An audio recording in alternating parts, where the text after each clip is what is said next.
All statements and opinions expressed by guests of this podcast are not representative of the Orthochat, its host, or its producers, and should not be associated with the podcast unless explicitly stated by the host.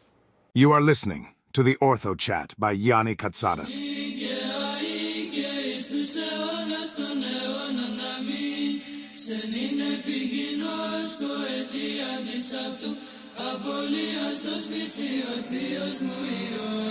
Συγκαρκατάκησε όλες τη αμαρτία και παρεδόθης τελείως τη ραφημία της εξαναστήσης σε κείμενο.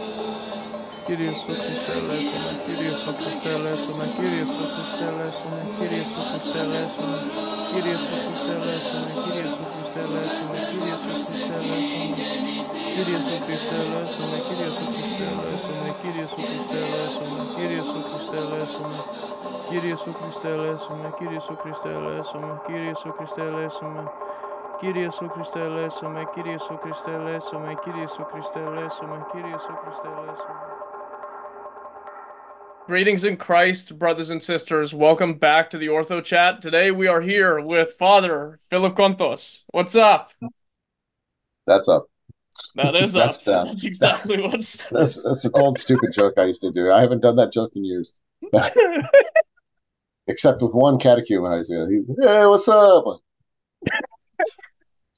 It's the ultimate smart aleck response. I love it. You want to kick us off with a prayer? Okay, our Lord Jesus Christ has said with the most holy lips, without me you can do nothing. In faith we embrace their words with our heart and souls, bow down before thy goodness, and help us to do in union with thee this work which we are about to begin, in the name of the Father, Son, and the Holy Spirit. Amen. Amen. All right, so before anything, what's new? What's up? What's the word? Not much. Just gonna throw that out at me. Gotta think. No. No, it's just we're about to start some construction at our church to put in indoor plumbing. Okay. Finally. Yeah. Sounds funny, but we have these in our church. They built the bathrooms outside of the building for some reason, and so people have to go outside with a big key on it, like an old gas station kind of thing. And when it's raining, of course the women's bathroom is complete open. They just get just rained on and stuff. And we said, we really ought to build Take care of this.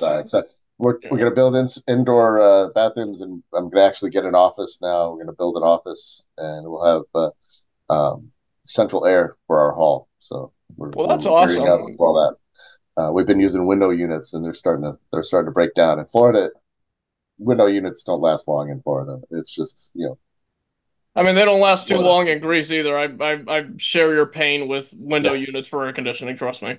Yeah, but the main church has central air conditioning, and the kitchen does, but the hall window units. And but we're looking forward to that. But I got to clean out a lot of the areas and get it ready for the construction. Very boring, but it is what it is. It's kind of cool. Yeah. Well, I mean, at least you get to play interior designer a little bit with what's happening. So that's always fun for me, at least. We're supposed to be finished before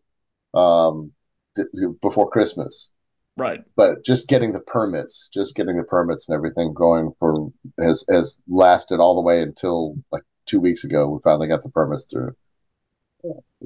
It's crazy. It's crazy. I can imagine. Well, I pray for your patience in that whole process, because I can imagine it's strenuous at points, but I'm sure the parish council's helping out with that process as well. So. Oh yeah, they're the ones that do most of the heavy lifting for things like that. I do the spiritual stuff and the pastoral stuff, and they take care of the building and things like that. They got the details. Yeah. They report to me, and I say yes, okay, and then that's kind of how it's supposed to be. I think in some ways. Yeah, that works. Delegating. It's delegating. Prioritizing and delegating. Yeah. I love it. So, going all the way back to the beginning, because I love starting things off like a storybook. Tell us about your thoughts and experiences with religion growing up. It's kind of funny. My mom was a Protestant Methodist, but very, very liberal Protestant Methodist. And I think I not to disparage her because she did change over years. After she got married for the second time, she was a widow. Got married to a second guy, to a person very conservative Methodist, and she kind of learned where her some of her errors had been. But she taught me every heresy in the book. It's just about every like. I mean, not to disparage her, like, she didn't know. You know, Sure. so you know, I would go to church and stuff like that, a little bit. And for me, going to the Protestant churches, which I grew up in, was kind of like going for a business meeting for God. Um, Right. uh, like first on the agenda, sin. Oh wait, we don't talk about that anymore. And next on the agenda, it's like it was kind of dry. But I always liked reading scriptures. I would read, the New Testament. When they gave out those little New Testaments, well, I grew up in the Bible Belt in the South, so the Gideons came out and gave New Testaments to everybody in my school, which probably wouldn't happen these days. I don't think they still do that, but um, I got that little thing. I was big into that, and so yeah, it just by the time I was a teenager, though, high school, I kind of got burned out on trying to do the liberal Christian thing, and just kind of gave up on Christianity in general. Became what I kind of called an agnostic, and sometimes I'd flirt with Judaism. Like in college, I was going to the Hillel House sometimes to do services and things. Then I'd do other stuff, and um, after graduating from college, working for a while. At one time, I was working in Savannah, Georgia, and on Saturdays I'd go to the synagogue. On Sundays, I was occasionally going to the Greek Orthodox Church, and What a I think, combo. yeah, I think there was a seed planted in the Greek Orthodox Church there because that priest there um, said something that kind of impressed me, because I hadn't been around a whole lot of Orthodoxy, and he had said one time.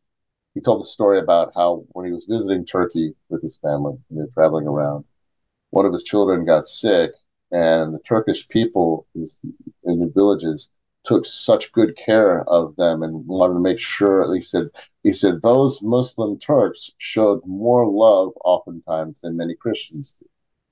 Now, you know, be that as may, the fact that he said that to a group of Greek people in a church impressed me. He's That he brave. That's that's brave. what I mean. That the fact that he said that impressed me because all I had ever heard growing up from my Greek relatives was Turks, Turks, Turks, Turks, Turks. Oh, the Turks. Oh, the Turks. It wasn't for the Turks. It's like, yeah, it's like, Yeah. and so I was just impressed by that, and that kind of planted a seed. And I told him this story because going to that church, I recognized something. One of my earliest memories, oddly enough, is going to communion in the Greek Orthodox Church and taking communion. Now, I wasn't Orthodox. My grandfather, though, didn't care. So I was like maybe 4 years old, 3 or 4 years old. I had these weird memories of very specific memories at a very early age. And I remember exactly what it looked like um, taking communion as a child. This giant hairy face comes at you with this big spoon, and it scared the heck out of me.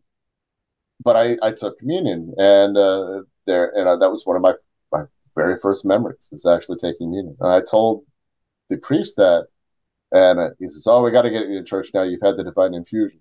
So, so I was like, "Well, whatever." But then I got sidetracked, got moved out of Savannah, left the TV job I was working in, and went on other adventures, shall we say?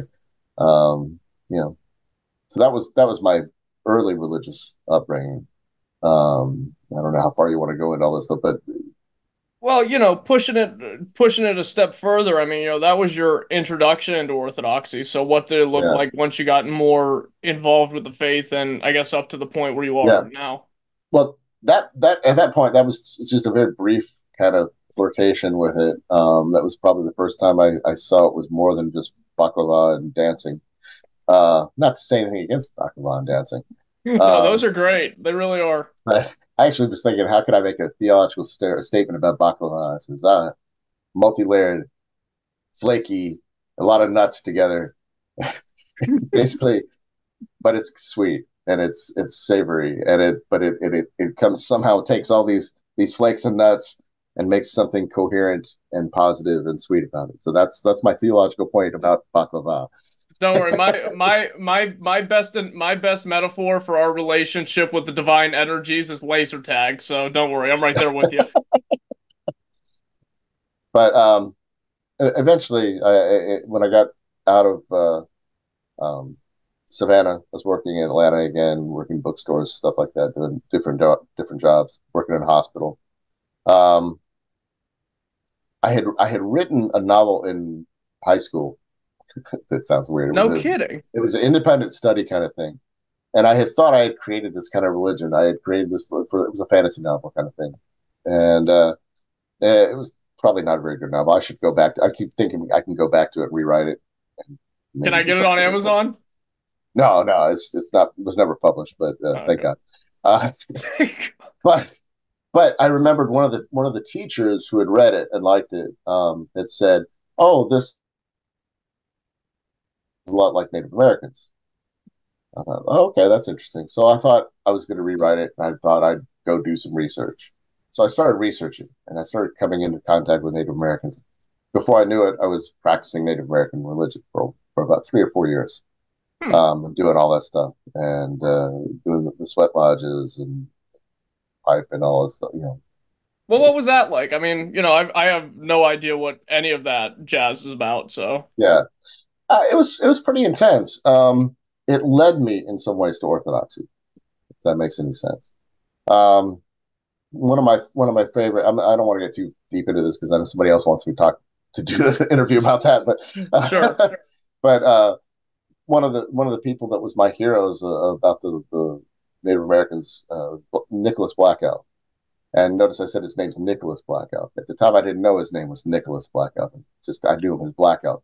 And Hmm. he had been a medicine man on the Lakota reservation. He had been at the Battle of Little Bighorn, and he was at Wounded Knee, and all these things that had happened. And he had been interviewed for a book called Black Elk Speaks, and it talked about his life as a medicine man and his visions and things like that. And then it turns out he was kind of upset with that book um, because they didn't mention the fact that for the majority of his life he had been a Roman Catholic. He had, Oh, conver- no kidding. he had converted to Christianity voluntarily and became a catechist and a Roman Catholic and a missionary even to other reservations and stuff. And he saw what he had learned in as child as in his Lakota religion. It basically he saw it as preparing the way for Christianity, and that it saw what he was doing fulfilled in Christianity. And in some ways, it was a similar kind of thing for me. What I had been looking for when I started writing the novel and studying the native stuff, it was I wanted to find a primal religion, if that makes sense, like just the deepest, spiritual religion I could. And I thought, okay, go to the primal people, that'll do it. And so it was interesting. It's fascinating, but it got into the same problem. Sometimes you get into the ethnocentrics.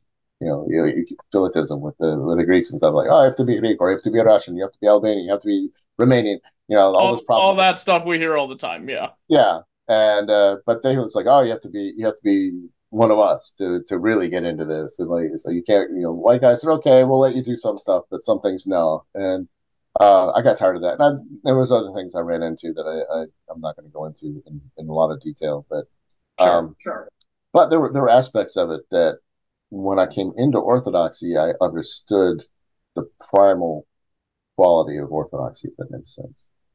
And like even the way they treated their altars is the same way we treat our altars. Like although their altar might have been a little mound of earth in front of a sweat lodge, the person who's not either the firekeeper or the medicine man would not walk in front of the altar but go around it.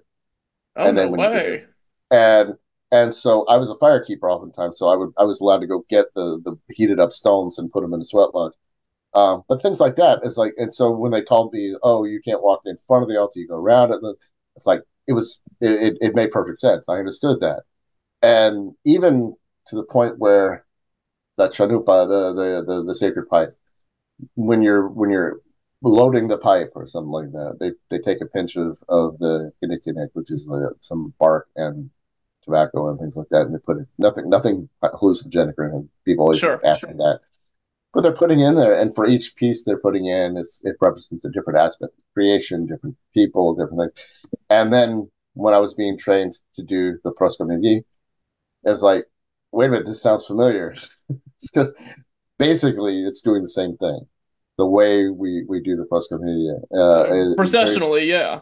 yeah. It's, I mean, there's a similarity there, and it's just this idea of this all encompassing, like you're putting everybody on the patent. Basically, you're putting the world on the patent, and then you're washing it in Christ's blood.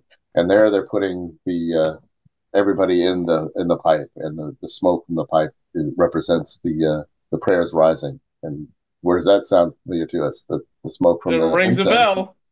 Exactly. And then they'll do smudging and things like that with the sweetgrass or sage, things like that. And it has the same meaning as what we do with the incense. Yeah, the smoke is the prayers and everything. Now, and those are kind of superficial similarities, but not so superficial in the same way as like I was, and they were much into fasting, into they could teach us a lot about asceticism. What I learned about asceticism, I learned first with the natives, and that was easy to come into Orthodoxy having experienced that. A lot of Protestants have trouble coming into the asceticism of Orthodoxy, because they're not used to it. They think, oh, it's doing this and this and that. They have problems with it. I can't fast. How can I fast? I got to have some meat. I have to have a hot dog on Wednesday. It's like, no, you don't. No, you It's like, don't. I have to have cheese on Wednesday. No, you don't. Otherwise, I'm just you get used to different kind of fasts and stuff. Yeah. Um, I got used to it, and it is it made sense. Even when during my catechism for the first feast of the cross, when it was at a monastery that I was getting my catechism at, because it was a monastery, they did the whole four directions blessing and all that stuff like that. And I said, "Oh, were we blessing the directions? This, and did it mean this, and this?" And I said to the priest, he goes, "Yeah, we hadn't covered that." Said, how'd you know that? I said, "It's Lakota." Yeah, That's it's really Native American. cool. I said it's familiar. It's, and then I had an odd realization the other day. I said, I really didn't stop being native in some sense when I came into Orthodoxy. Right. That whole pervasive, like the Lakotas wouldn't call what they do, because it was mostly Lakotas that I was involved with, because they had a very strong tradition, and a lot of it kind of became a pan Indian thing rather than like pan Orthodox. So a pan Indian thing, like people from all different tribes whose religion had been kind of destroyed, they would glom onto the Lakota stuff. Um, and it's they wouldn't call it a religion; it's a way of life. We wouldn't call Orthodoxy a religion; it's a way of life, because it's so all encompassing, and the spirituality, the spirit, you got to keep your eyes open for the spiritual life at all times. People always say, "Oh, God didn't answer my prayer. God doesn't tell me what to do." I said, "Open your eyes. He's telling you all the time." And you might notice something, and then you start teaching people to start keeping their eyes open. They go, "Oh yeah, I noticed that coincidence or this or that." It wasn't a coincidence. There It's are it's no God answering. coincidences. Yeah, God's answering your prayers. God's present. He answers every prayer, and sometimes he says no. Uh, but then he'll let you know the right way to go. He'll let you know things that need to happen and stuff. So, and That it's is the same so cool. same way with the Lakotas. And the Lakotas are monotheistic. A lot of people don't realize that. They think they had multiple gods and all this stuff like that. I've seen mistakes in even the Smithsonian like magazines and stuff. Well, they had multiple gods, this and gods and this, and no, they didn't. It's one God. They have multiple spirits, so the same way we have angels and like things like that. But they have Wakantaka, which is the Great Spirit or the Great Mystery, and they have a very clear distinction between the Creator and the created. And it's like, wow, they have the same distinction in some ways that we would make, that the creator is completely different from the creation. And so like I said, there was a lot going into Orthodoxy that I found compatible, and a lot, it's like, yeah, we're not going to use all these spirits. We're not going to, we're not doing that stuff here, you know, because who knows where they came from, or which spirit is doing this. So there's a lot of good in the Lakota that can be easily uh, orthodoxized. I don't know how you would even prefer about make that even. Orthodoxy and whatever. Yeah. Yeah. Uh, so it can. I'm convinced. I think the Lakotas, if they would listen to us, because they've been burned so badly by so many Christian groups in the lower 48. If they'd listen to us, I think they'd probably be among the greatest of the Orthodox Christians if we wanted to. Same way a lot of the Alaskan saints, Alaskan natives are very strong Orthodox Christians. Um, their culture kind of merged into Orthodoxy very easily in some ways, and there's a positive there. There's some positive there. You know, Um, it reminds me of like, some of the saints that talked about, I think the correct term for it is like Proto Christo, like the archetypes of Christ before Christ. Like Saint Nikolai Velemovich talks about that with Buddha, and then there's parallels with our faith with like Zoroastrianism, and yeah, I feel or Lao Tzu's philosophy of mm, the Tao. yeah. Um, but I think term using Saint Justin, the philosopher, used the term spermaticology, the That's it. seeds of the word, the seeds of the word. So anything that's true is ours. So if you find truth in another religion, it's ours as well, because the truth is the truth wherever you go. And everybody's going to have at least a little bit of the truth. Yeah, Yeah, and it's like God preps these faiths that were in a time before the incarnation to receive the truth in an easier manner. Because I mean, just like you said yourself, you found recognition and familiarity within Orthodoxy because of your time with the Lakota. yeah.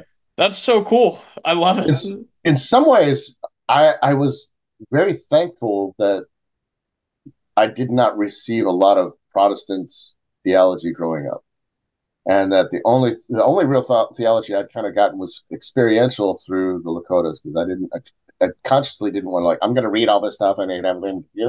I just went and listened to the elders and went and sat at their feet, like, I just the best as I could.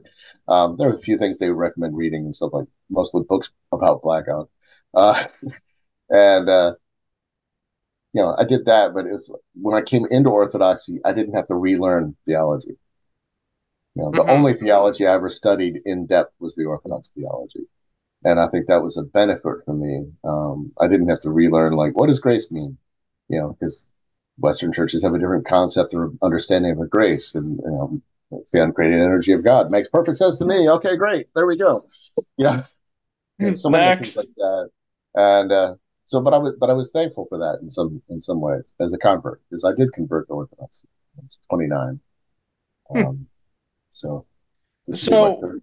This what will be my 30th year 30 as Orthodox. years. It's a Yeah, milestone. yeah. Yeah. So So, what eventually was your time with the Lakota the last denomination or like religious experience that you were participatory in prior to Orthodoxy, or? kind of. I had left Orthodoxy, not Orthodoxy. I left the the native stuff and was kind of not doing anything, but I felt a hunger for Christ. I'd had a it took me a few steps to get finally into Orthodoxy, um, but I was traveling with the Renaissance festivals.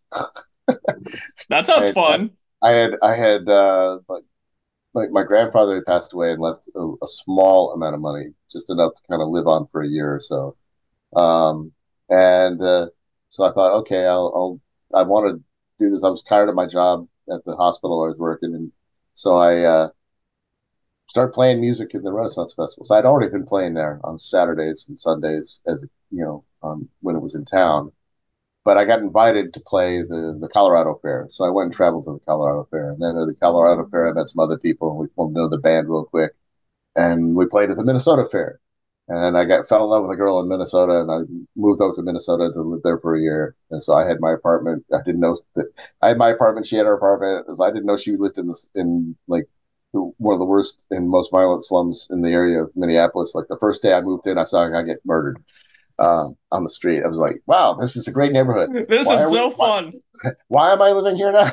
So, and but I also got invited. I joined a rock band, and then I formed another band with three of the guys in the rock band. We did kind of a Greek fusion and jazz and Middle Eastern music kind of thing. That was actually more popular than the rock band we were in. But I was playing bouzouki in a rock band, believe it or not. And, My cousin does the same thing. It happens far more than you think. Yeah, it works. It works. This is like in the early '90s when there was a type of music called world beat. It was getting popular to take like different world influences in music and putting them into a kind of a rock and roll genre, and it worked kind of. It was kind of a goofy little band, but then we formed this side group that was much more successful musically. Uh, but neither band was doing great financially or anything like that. And so after about a year, money running out, I moved back to Georgia. But before then, when I was traveling in Colorado, there was a Greek festival going to be going on, and so I'll go check out this Greek festival. And I had just bought a copy of Way of the Pilgrim in a New Age bookstore in Boulder, Colorado, of all places. Like the last place you'd expect to find something unorthodoxy, like a New Age bookstore, like with all that awful incense and crystals and dumb music. But we were playing on the streets in Boulder just for the heck of it, and there was a bookstore. Had some time to kill. Walked in there, I was like, I even then I didn't like the New Age stuff, even though I was doing pagan stuff. And I thought, Way of the Pilgrim, what's that? And I said, oh, this is Orthodoxy. Oh, what do you know? And I started reading it. I was like amazed the depth that I had found there, and that everything I'd been looking for outside of Christianity, I was seeing like, oh wait, Christianity has meditation. Wait, Christianity has spiritual. Wait, Christianity has mysticism. Wait a minute, who knew? It's like this is nothing like Methodism. This is nothing like the Methodists. This is nothing like the Baptists. What do you know? Wow. And so I'm living in a tent, traveling around, living in a tent, reading the book Way of the Pilgrim. There's no better way to read that book by the way, No joke. when you're living outside and and you're dressing in semi medieval clothing or like Renaissance, like, oh, look at this, wow. Um, so but then I got sidetracked, with the rock bands and the girl and all that stuff like that, and as happens sometimes. But I started saying the Jesus prayer and stuff, even put it to music, and I sang my Jesus prayer song to this lady at the Greek festival, so she gave me like a 30% discount on a book. The Orthodox 30% off. I gotta try that. That'll do the trick. This book, The Orthodox Way. Father Callisto swear, yep. Yeah, it looks like it's mine. It's backwards, so it looks like it's in Russian, but it's not. But this and The Way of the Pilgrim became my constant companion, and then I got sidetracked, but still kept it. And then one time I was reading this book on archaeology. This really really bad archaeologist who one time had been a good archaeologist, but then she went nuts with feminist theology and all this kind of weird stuff. As happens. And I was reading this stuff, and just something inside me said, "This cannot be the way the world is." It was just, and I just suddenly had a very strong desire for Christ. And I moved back to Georgia and and was in the religion and philosophy section in a bookstore. I started working in a religion, a really cool series chain of bookstores in Atlanta, the Oxford Books, and I got made the section head of the religion and philosophy department at one of the other chains at the recommendation of one of the guys at the main bookstore. And so there I am looking around, seeing all these books, this wall of Judaica, like tons of Protestant books, and big walls of Catholic books, and all the New Age and pagan and all the crazy stuff in the middle. And I started finding Orthodox books, little Orthodox books here and there. So I made an Orthodox shelf, just in honor of my father. Okay. And that I don't know if you've ever seen the movie Office Space. Do you where you talk about Sounds this is the familiar-ish. yeah. Well, in that story, in that movie, there was a character, Jennifer Aniston. She Who's worked at Greek? like yeah, worked at TGIF kind of store, or kind of shop, and she had to wear these little vests. And they had to put flair on it, so they had a certain number of flair. Well, at the bookstore I worked at, you had to have a certain amount of flair. You had to have some flair that goes with your section. And I'm like, I'm in the religion and philosophy section. What am I going to do? So I had one button that fit the religion and philosophy section, and it was an icon button I had bought at that Greek festival in Boulder. It was of Saint Nectarios. I didn't know who he was, didn't know his name. Somebody had said, "Oh, he's the patron saint of people with cancer." And my father had passed away with cancer. So, okay, I like the way he looks. He looks cool. I'm gonna buy Saint Nectarios. So yeah, I'm looking through. I'm like, that's the only flair I got. So I put Saint Nectarios button on my vest, and I go into the bookstore one day, and I see some Orthodox monks in the history section. I go, "Oh, Orthodox monks." I think anyway, because they don't look like other monks. I think those are Orthodox monks. What do you know? And so I went up to my section because had to go to work. I couldn't say, "Hey, how you doing, guys?" And uh, and a priest walks into priest or rabbi walking. No, a priest walks into Roll a my dice, section. take your guess. Yeah, Yeah. priest walks into my section and it says, "I'm looking for some monks." I said, "They're in history." He said, "Oh, I thought they'd be here." I said, "Why would they be here? They probably have more books on religion and all that stuff than in their monastery than I have here." And he says, "Oh, yeah, actually, you're right." And I said, "Besides, they're probably not going to read about like charismatic stuff and all that. They're not interested. I'm going to bed." He says, "Yeah, you're right." Um, they said, and I'm like, "Oh, nice Orthodox shelf." He started noticing the books there, and then he said, "Oh, you got Synecarius on your." And I said, "Yes." Yeah. "You know who that is?" "Thanks. Now I know his name." And he says, "Well, I'm starting a mission." And he said, "Are you Orthodox?" I said, "No, my dad's family were, but I'm not. I was raised Methodist." And he says, "Ah, you gotta come to our mission." And it actually turned out to be close to where I was living. I was living like 45 miles from my job in Atlanta because that's where I could find housing. And next thing I know is I'm going to catechism because he was going to open a church in Alpharetta, Georgia, and or Roswell, Alpharetta area. There's that little further north, closer to where I live actually.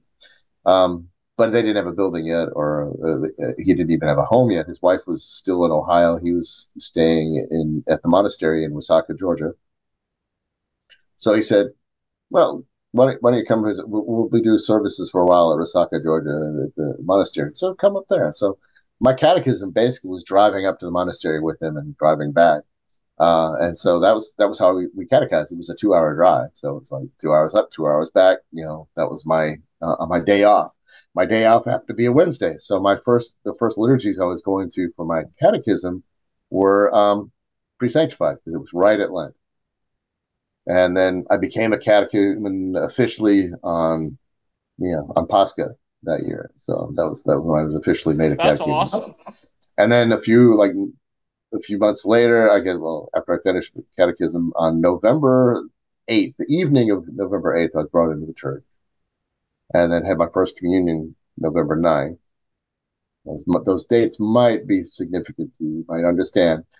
Neither one of us knew it at the time. We were an OCA church, and Yeah. so we didn't have a whole lot of the Greek saints on the calendar yet. They do now, but we had more of the Russian saints and stuff. And the monastery had an icon that was a miraculous icon, a weeping icon of She Who's Quick to Hear. Hmm. Also, November 9th is that feast day as well. So we were at the vigil for She Who's Quick to Hear. I was brought into the church during the vigil, which liturgically would be November 9th. Had my first communion at the liturgy, November 9th. What saint is commemorated on November 9th? My memory escapes me. You got to Yes, tell it me this does. one. I found this out years later. Saint Nectarius. Saint Nectarios. How And funny is that? I called the priest up and said, "Did you know you brought me into the church on Saint Nectarius' feast day?" He goes, "No, I didn't. I didn't realize that." I said, "You did." And that was the feast. That was the saint that got us talking. So it was kind of interesting. It's like that Saint Nectarius button was what got us talking, before you know it, I'm in the church. And So this is my reading schedule as of right now too. So ah, a whole bunch of things folding in on themselves all at once. yeah, good old Saint Nectarius. Yeah, and He's a great saint. I'm a couple degrees of separation from him because it was Saint Sava of Galimnos that was Saint Nectarios's best friend the last couple years of his life, and he was with him at his deathbed, something that Man of Uh, God didn't show, but it should have. yeah. And when You Saint mean Nectarios Mickey Rourke? Mickey Rourke wasn't in the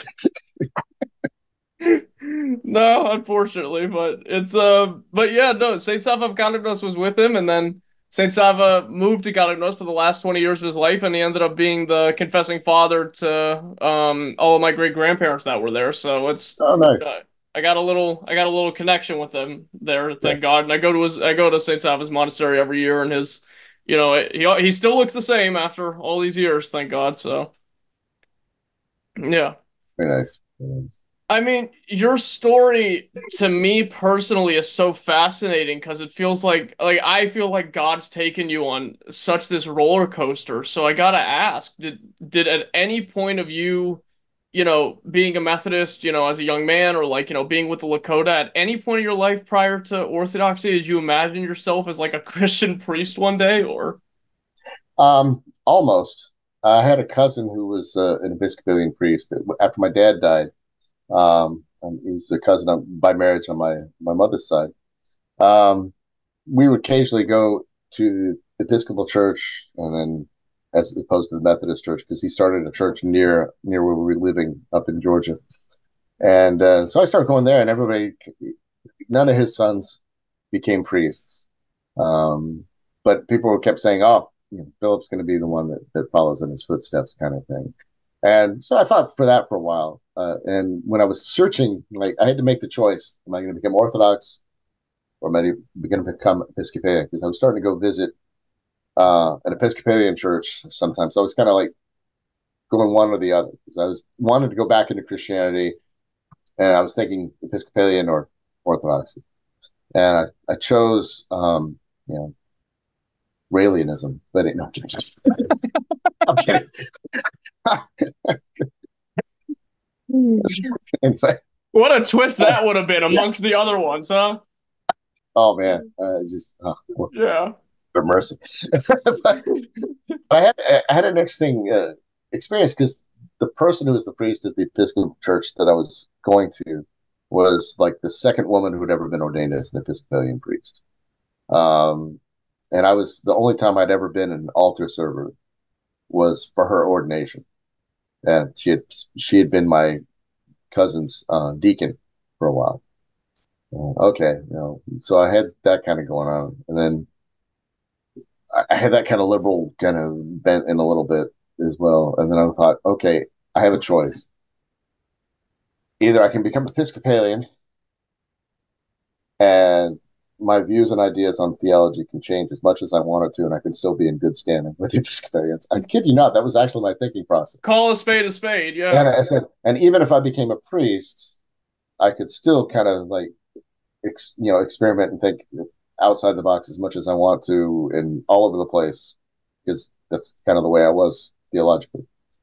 Um, or I can toe the line and like let the church change me rather than me trying to change the church. Mm. So that was the choice I had to make. And so obviously I've been an Episcopalian priest for the last 25. No, so, but then also the kind of ideas like the idea of being a priest or being a minister, like I just kind of set that aside. It's like that's not necessarily where I thought I was going to go. Like when I was doing obviously when I was doing the Lakota stuff, I wasn't thinking about that. And I didn't think I'd want to become a priest or something like that. But pretty quickly they got me tonsured as a reader. So I like 6 9 months or something like that into my Orthodox journey. I was tonsured. So I was wearing a cassock longer than I was a layman. So I've been at least in the minor orders longer than I'd been like just a layman. Yeah. Should never say just a layman. Layman, people of God, man. It's like Laos to Theo. That's an order in and of itself. It's a holy and sacred order. Um, but I've been wearing cassocks for a long time now. And then it was just kind of like I because a musician, I was gravitating toward being in the choir, so I'd sing in the choir and everything. Enjoyed that quite a bit. I never had much of a singing voice, I thought. But it kind of trained me in a way to be a singer, a better singer. And we're doing the OCA style music, so it's more Carpatho-Russian and Russian style rather than the Byzantine. I never have learned the Byzantine chant, but getting old, I might be able to learn a few things here and there, but not much. But I could I get you through appreciate it. it. I'm Yeah, not a great chanter, but I'm a chanter, yeah. so. Oh, one of my best friends and one of the guys in my one of my bands was actually one of the best salties you ever know. No kidding. Constantine Kokinis, in the Atlanta Archdiocese, in the Metropolis of Atlanta, at the cathedral there. He's one of the head salty. And actually, two of the guys in my one of my bands were both salties, and they're big into Rebettica as well. We played Rebettica and all this stuff in Laica, but it was great. It was Yeah. a great band. That was the last band I ever belonged to, and but yeah, he's also part of Capella Romana or something like that, and some other. He's done international stuff with. Yeah, I've seen that band on Yeah, Spotify. They're pretty well, yeah, that band, but I mean that yeah, group on Spotify. yeah, They're yeah, really good. yeah. He's got this beautiful voice. He's a great self. He's also an anesthesiologist. And I'm told that people who had him as their doctor said he's like singing Greek Orthodox hymns as they're going to sleep, and he says they're so very peaceful. He's like singing. It's beautiful. Anyway, So you and your friends got a whole bunch going on, huh? yeah, it was he was a cool guy. So it still is a cool guy. So where was I? I don't even know. I just went off. So yeah, I was yeah. into music. I was into because I was a musician. I got into the singing and I was chanting, being the reader and stuff. And eventually, I left that church and found myself at St. Mary of Egypt in Atlanta. And they said, "Oh, we need a subdeacon." So they made me. I got made as a subdeacon, and then the recruiter for St. Ticon's was coming around in the area. I've been a reader and a subdeacon for about 10 years, I think. And they said, "We want you to go to seminary." So I was like, "Oh, okay." So well, there we go. And so I was about 40 when I went to seminary, and 29 when I joined the church, and 40 when I went to seminary, and the rest, as they say, is history. But I didn't even really want to be a priest. I was just hoping to be a deacon, and the bishop had other ideas for me. Yeah. And it's kind of funny. That's a funny story. Uh, my mom had moved to Lexington, Kentucky, and when I was in Kentucky, I was in seminary. I was staying with my mom's and her husband in Lexington because when you're in seminary, you're homeless. And during the breaks, I just stayed in Kentucky and I went to Saint Athanasius Church in Nicholasville, Kentucky, OCA parish, and the priest there, Father Justin Patterson, and I became very good friends. And so he's like, "We love it if you could be our deacon here." And my parish priest back home wanted me to be his deacon and all that. Like he already had a deacon though, but it was like he wanted me to be his deacon and then sent me off to get ordained and be a mission priest. But I just wanted to be a deacon. So I thought, okay, well, I have these two churches that want me to be their deacon. We'll let Vladika decide. We'll let the bishop decide. So I wrote an email to the bishop, and he wrote back almost instantly, which is amazing when you think about it. Most bishops Rare and shocking. they usually take 8 or 9 months to get back. No, but Oh, for sure. he wrote right back to me and said, "If you can take a long weekend off from seminary, come visit me in Dallas. We'll buy a airline ticket for you." So they flew me from Wilkes-Barre, Pennsylvania, to Dallas for a long weekend, and I served with Vladika for that weekend, and it was hilarious because he didn't talk about anything about ordination. He didn't he just had me be his deacon, and it was just didn't even mention it until like 5 minutes before I was about to leave. We get back from serving at some sort of mission or something like that. And for some reason, he liked to sit in the front seat next to the driver, and so they had me in the back seat, which is a weird thing to have a bishop in the front seat and you're in the back seat. So we pull into the parking lot, and he just turns around and said, "So, I want to ordain you as a priest. Do you feel like you need to finish? Do you feel like you need to finish seminary? Because I want to ordain you right away." I'm like, Wow. I was thinking, am I that bad a deacon? But no.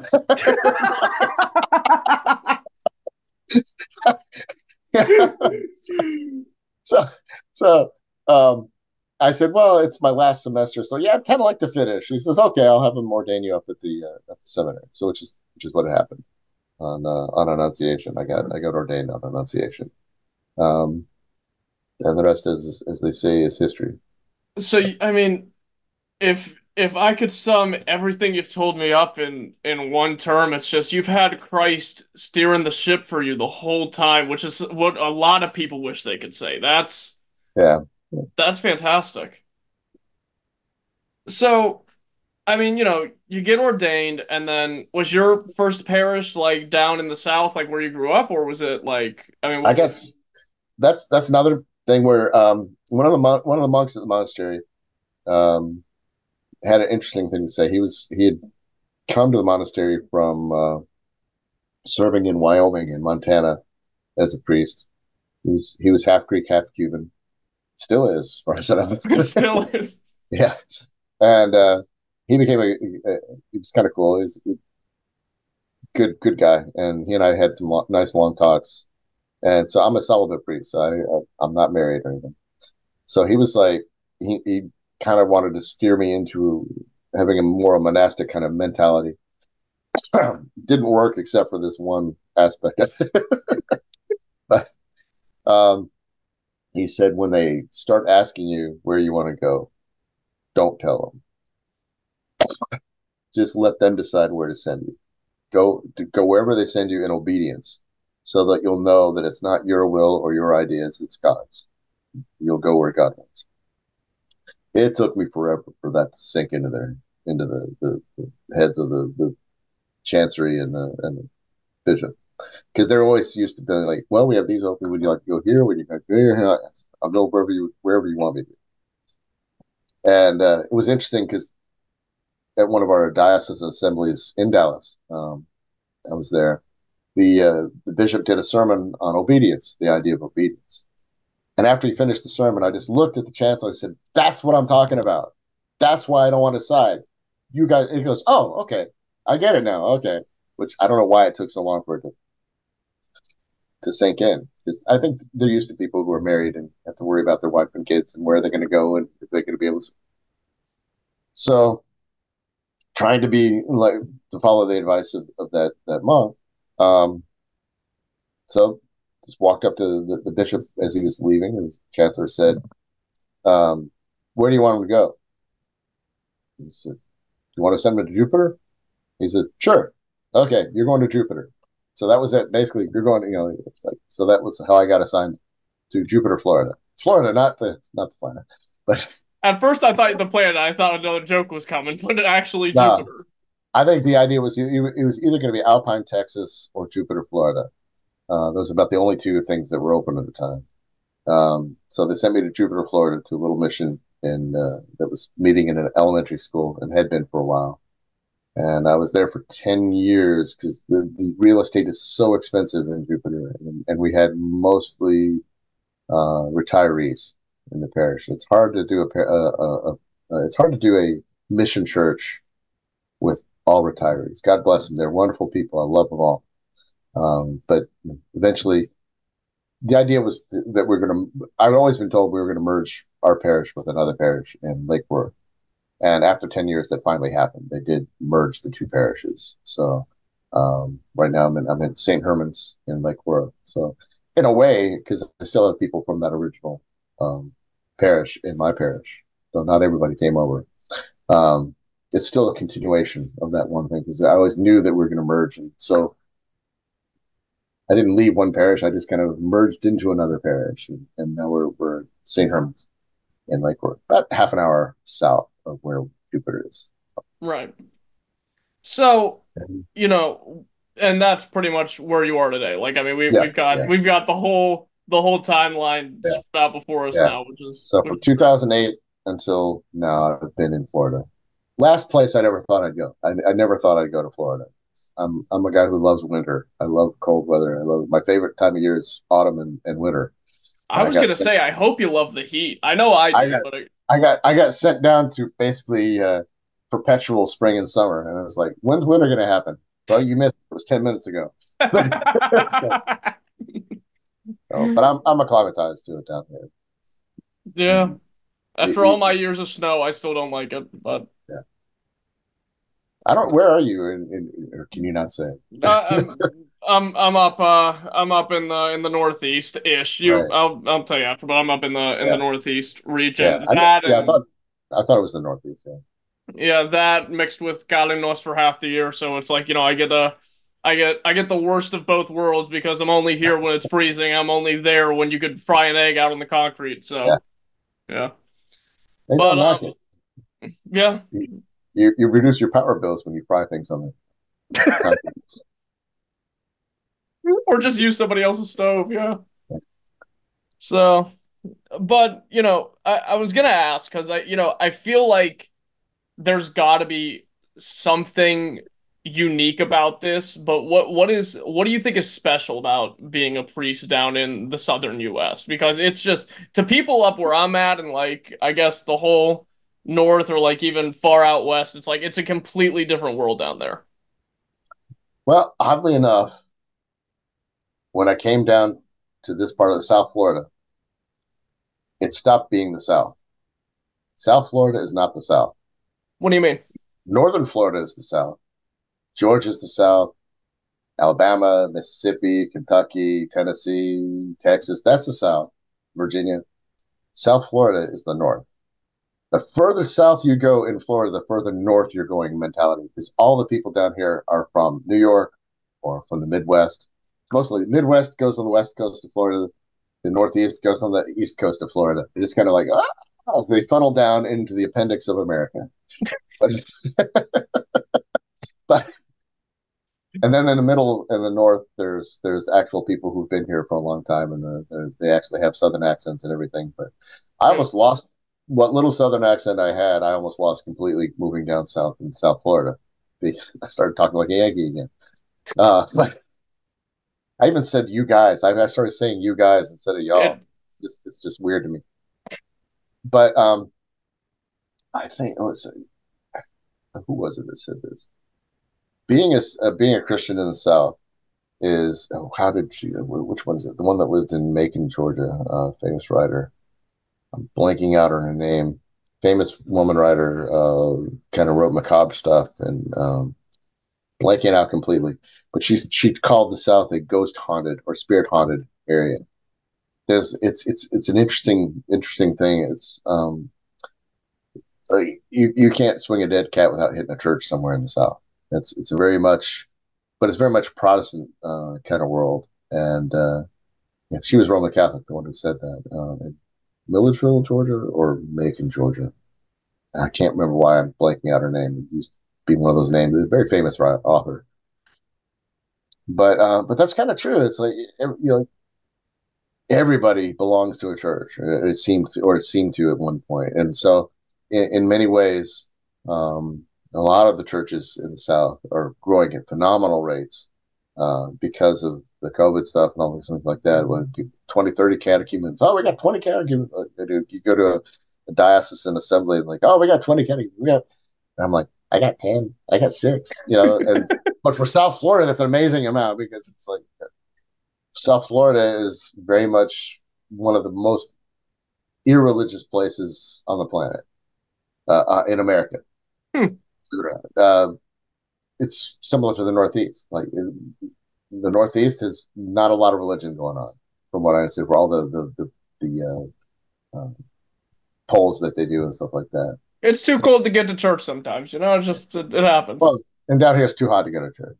It's like sometimes I think people like take turns, like, oh, this is my weekend to go to the beach, so we'll switch places. You go to church this weekend, but next weekend you go to the beach. This week I'm going to the beach. You next, like we're working up there. Next week I go to church.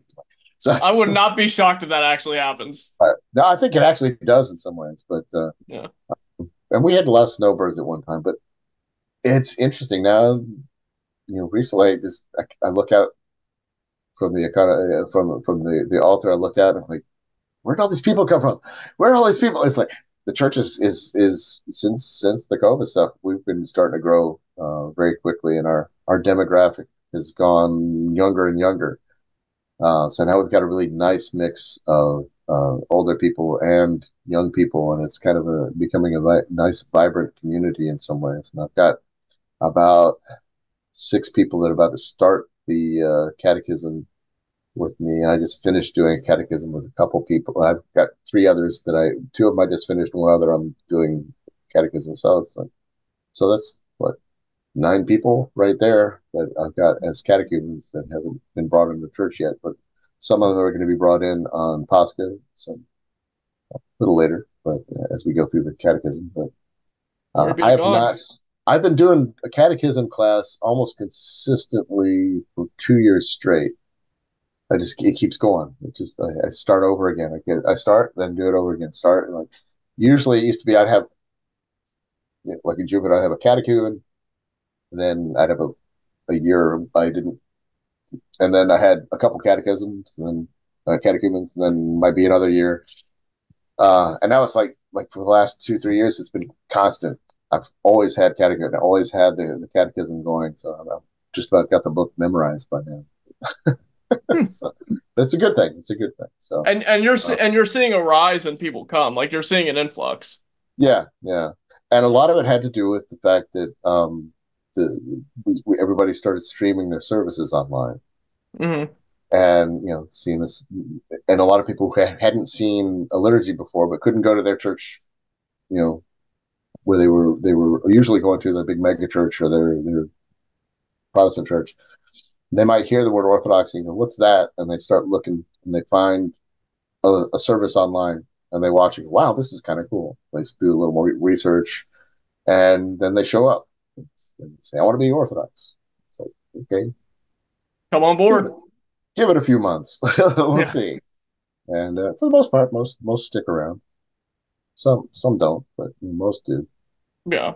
So you have experience with catechumens and converts and cradles like all alike. Like you've been around each of those demographics enough to where you'd say you know them well enough. Yeah, I think so. Yeah.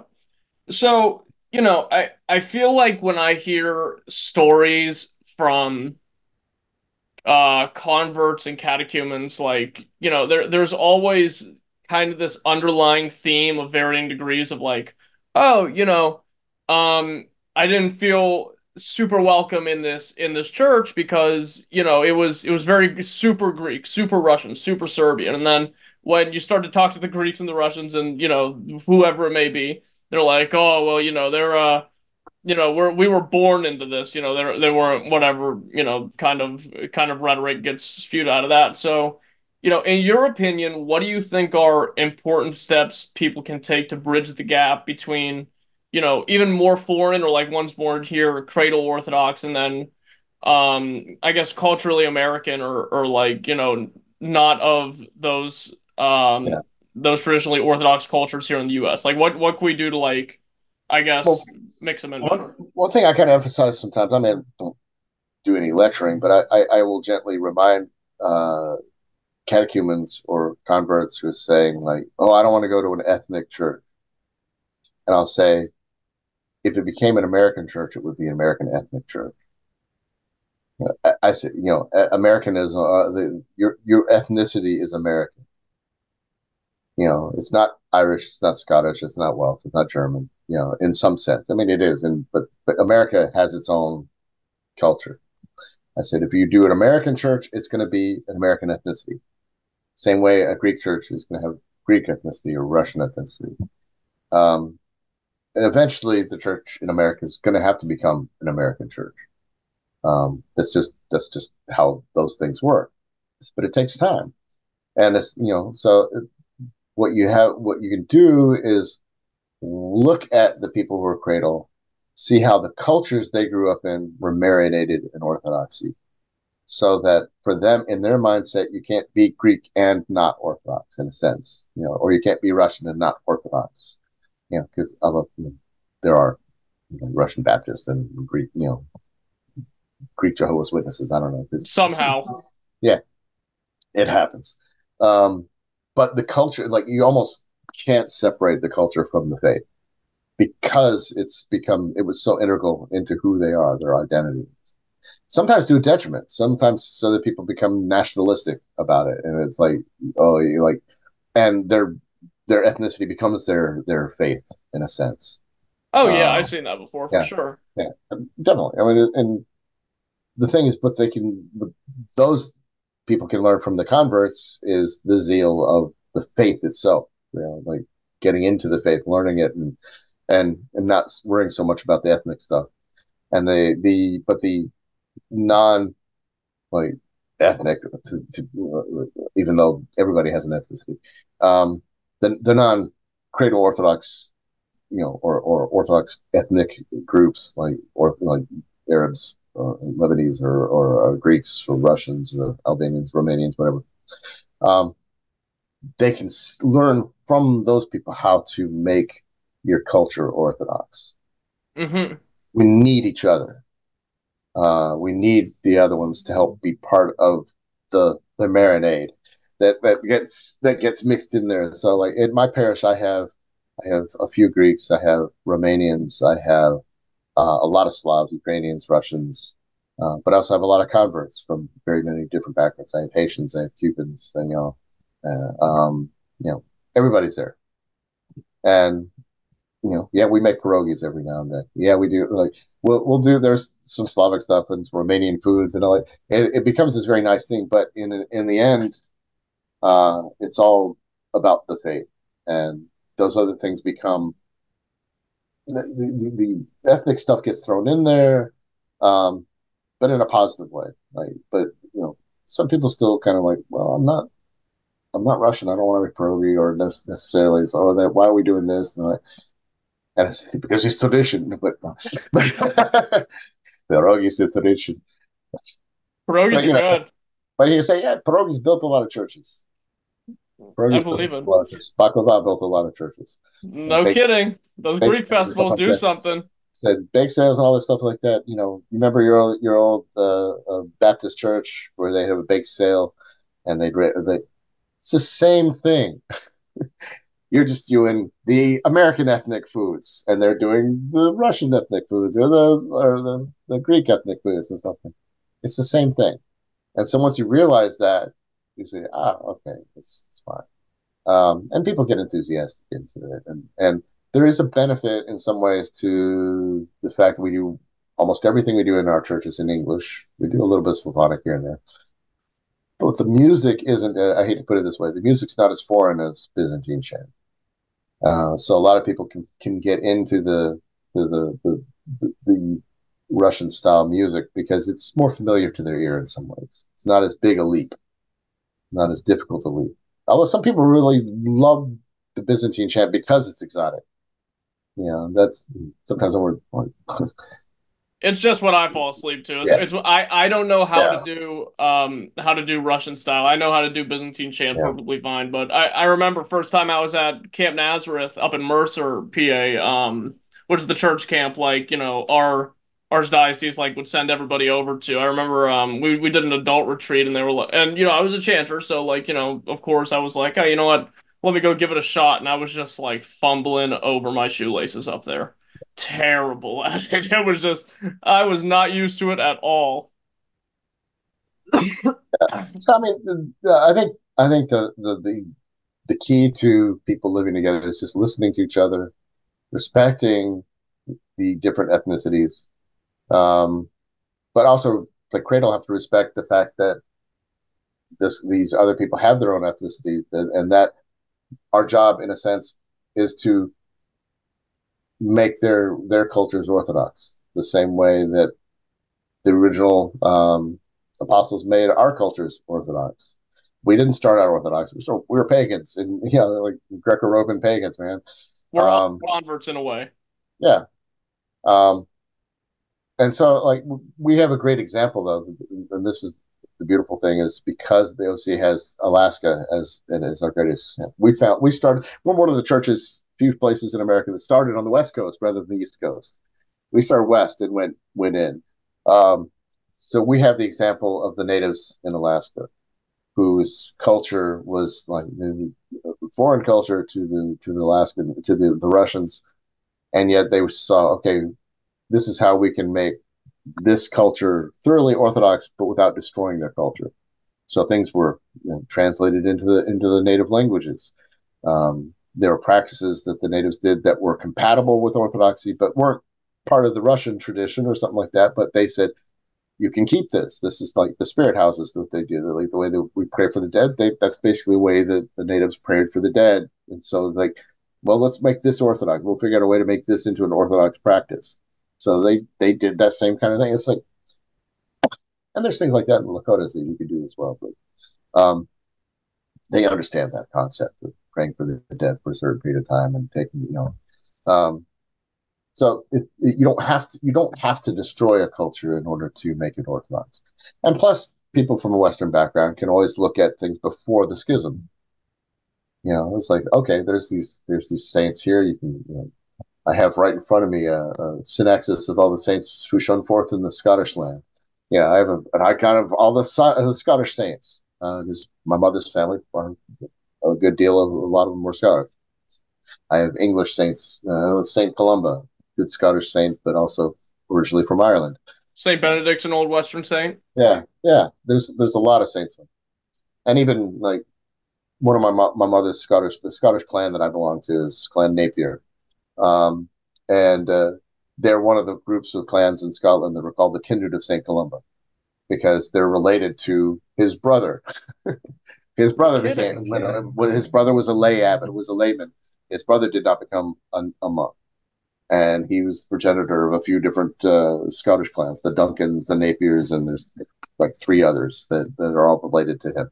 So it's like, hey, that's cool. What do you know? So I'm a relative of Saint Columba, just because I'm of the Napier clan. So I think it's kind of cool. And then you can point out, cool. Like the English kings, a lot of them were descendants of Saint Vladimir. The Saint Vladimir's children were sent off to almost all the royal families in Britain, in Europe, and Britain, and stuff like that. Almost every royal family in Europe is a descendant of Saint Vladimir, and you can point that out. You go, oh, look, it's like it's not so foreign. It's not part of it's part of your tradition. This is all part of your tradition. It's not foreign to you. Yeah. Same thing with Byzantine emperors. The Byzantine emperors sent children throughout Europe to be married into the families throughout the European stuff. And I'm not talking about like in the 20th century or the 19th century with Queen Victoria and all this stuff. I'm talking about medieval. Oh yeah.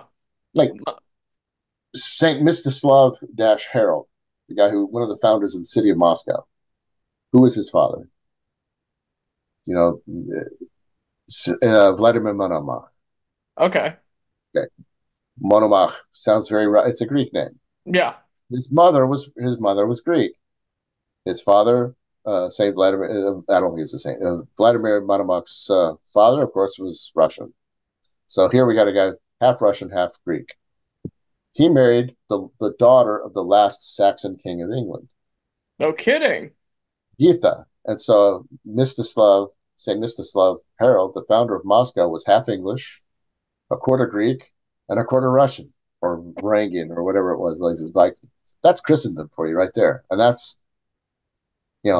how you can kind of sell it. It's like, look, not sell it, but like we're tied together in more than a couple ways. Yeah, we're one people. I mean, where was the first New York? England, right? Was what, York, England? York was in England. Where was the first New England? The U.S. Anatolia. Explain that one to me. At 1054, the British did not split from the Orthodox. The British, so many of the Saxons had been Varangian guards. They didn't split with the Byzantine Empire. They still were Orthodox in Britain after 1054. 1066 is when the Pope blessed William the Conqueror to invade and conquer England and bring it back into line with the Roman Catholic Church. But they were Orthodox for 20 years away from that in that That case. and thousands of Saxons after the Norman invasion of England fled to the Byzantine Empire. So much so that at one point the Varangian Guard stopped being called the Varangian Guard and started being called the British Varangian Guard. There was an English quarter of Constantinople because so many Saxons moved from England to Constantinople, to Byzantium. And then thousands of them were given land as a buffer between the barbarians and the Orthodox Empire. And they called that buffer zone, they called this land they were given New England. And in New England was New York.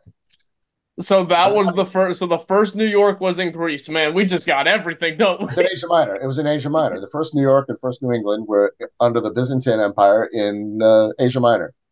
So it's amazing when you think about that. This is pretty cool stuff. This is kind of interesting. We're all one family in that way. We're all tied in Exactly. some way. And that's the cool thing you can point out. It's like, no, this isn't something foreign. This isn't something odd or so. This is part of your history as well. We're all connected. That's the whole beauty of the idea of Christendom.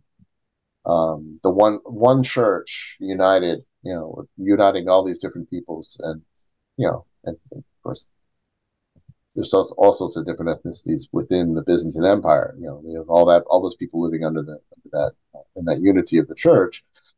But I mean, there was even some Ethiopian princess that was given as a Byzantine emperor's wife. So there's some that were everybody, like Arabs, Armenians, everybody like under the when they marry into the Byzantine families, or there was many emperors that were Armenian or Georgian or Arab extraction, but they all were Orthodox at the time. Not the Monophysite Armenia, but they went under the Orthodox aegis, and so that's kind of the cool thing about Byzantium. It wasn't just Greek; it was everybody. They had Greek as a common language, to kind of say we have English in America. But that doesn't, because you're speaking English doesn't make you an Englishman. Yeah, it doesn't make Yeah, us British, but yeah. right. But that was kind of the one of the glues that held everything together. It was the faith and a common language, at least in the Byzantine Empire. So yeah, there's at the fall of Constantinople in 1204, the Fourth Crusade, there were Englishmen defending the walls of Constantinople against the Crusaders, and from the English quarter. And then they eventually got absorbed into the population. I mean, I have an ancestor. I found this doing my genealogy on my mother's side, actually. I thought was all British and stuff, but found a lot of different things. One of her ancestors' name was Evdokia Ingaridis. No kidding. Sounds very Greek, right? Ingaridis, Evdokia was her. Yeah, that's a very Greek name. But her last name, Ingaridis, probably because this woman would have been Ingaridu, more or less. But Inger is a Swedish name. It There was we like go. it was a Varangian guard, a Varangian soldier who married a Greek woman and had a kid named Evdokia, who like got married off to some noble in somewhere in Europe. But like Ingrid That's so sounds cool. sounds Greek, but she's actually half Swedish. There you go. It's like it's kind of cool. Yeah, the earliest ancestor I was able to find, my uncle figured this out for us. It was a Byzantine princess named Theodora Labrinu, which is my mother's maiden name, and there was a group of families in Constantinople called the Fanarios that were, I Mm-hmm. guess, like I don't know how to describe it exactly, but I guess like sub royalty involved in the empire. And Yeah, I was looking through some of the names one day out of curiosity, and I was seeing names like Mavrudi, the Amatis, Labrinu, which is my ancestry, and I was like, oh, that's crazy. I grew up with these people. I went to high school with yeah, people with these last names, so I was like, what? yeah, No way. So it's cool stuff. I mean, yeah. So all in all, we just need to orthodoxize America and understand that we're all together, not through the chalice, but through other ways as well. yeah, yeah. We're all family. literally. Yeah, We're all like literally very, very we're all literally. relatives. Like King Edward the First, the Hammer of the Scots, unfortunately, descendant of Saint Vladimir, also called the father of the British middle class, and he has millions of descendants. And a lot of the people that settled early American colonies were his descendants through like the fifth son of a fourth son of an eighth son of a ninth son of a third son of a fourth. You know, in other words, got Try to keep no track. money, no money, no title, nothing. But they had an illustrious genealogy, and so that they thought, well, we'll go to America, we'll get land, and they were the gentry class. You can call Mister and Mrs. So Sure. that's where that terminology came up.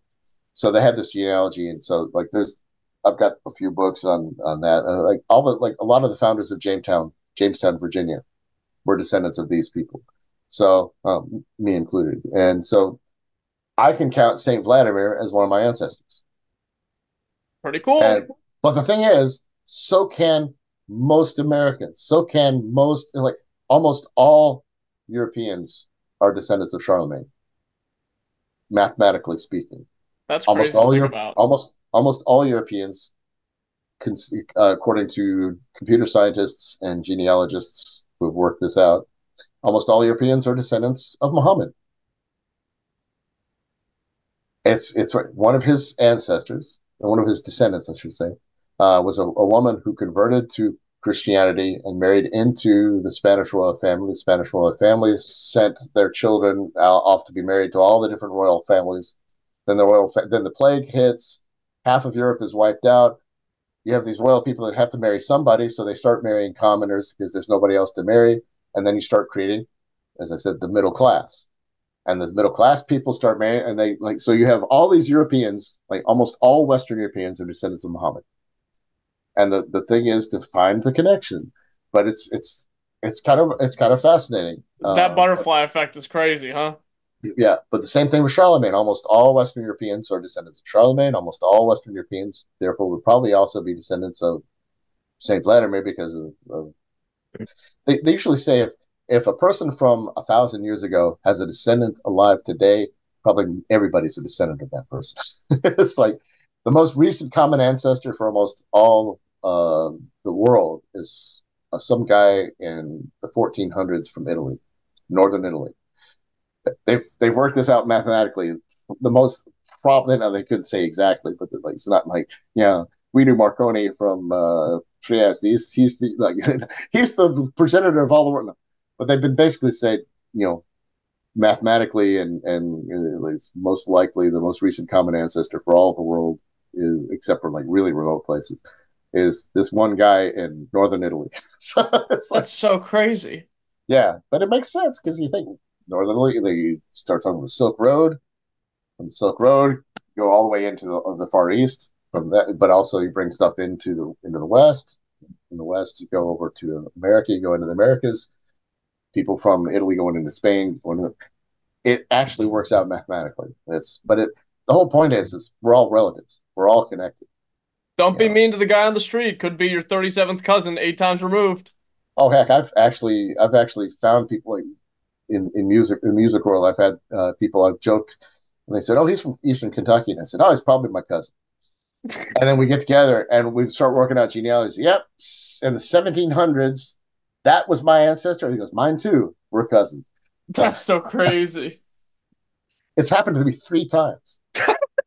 Three times that I've said I've made that joke, and one time, and actually I did it in a church. They said I was in Nicholasville, Kentucky, and somebody said I was talking about Eastern Kentucky. They said, "Oh, Billy over there is from Eastern Kentucky." And I was like, "Oh, he's probably my cousin." And I said, "Wait a minute, what's his last name?" "Oh, his last name's Little." And so my great grandmother was a Little. I went, "Okay, I got to go find out." So we start talking. I get some of his information. I go on ancestry.com, work out the thing, look, do the searches, call him back. I said, "We're fourth cousins." You know, and that was in an Orthodox church. He was a convert to Orthodoxy.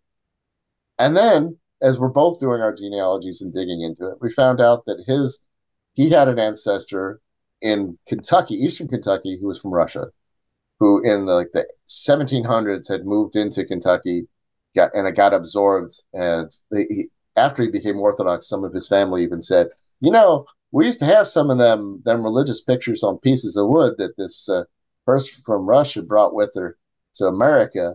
We used to have some of them. We got rid of them years ago, though. Oh my goodness, I'd be Yeah, I so know. upset. And the thing is, when I'm doing my genealogy, I found another Russian person that had married into a Scottish guy in Virginia, Get and out they of got here. absorbed.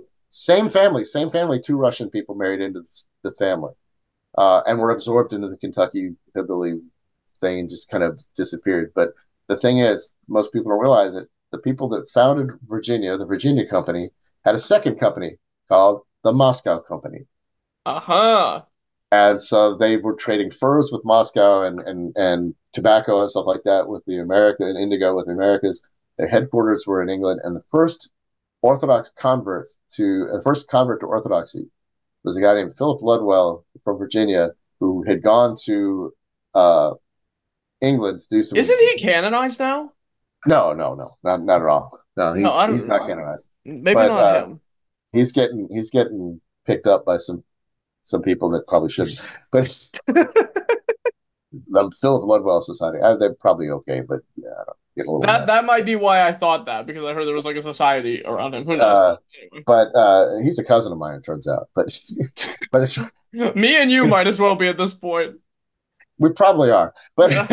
but but the thing is, it was just weird to see that he went to England to do some business for the Virginia company, met guys from the Moscow company, met some Russian priests at the Greek embassy in London, and converted to Orthodoxy. And Man. then like set up a little chapel in his home and did and started translating things from Greek and Russian into English. So it's just kind of weird. That was in the 1760s, I think. Um, So moral of the so story is we should all have each other over for Thanksgiving. yes, that's true. Yeah, and we can all take a bite out of turkey.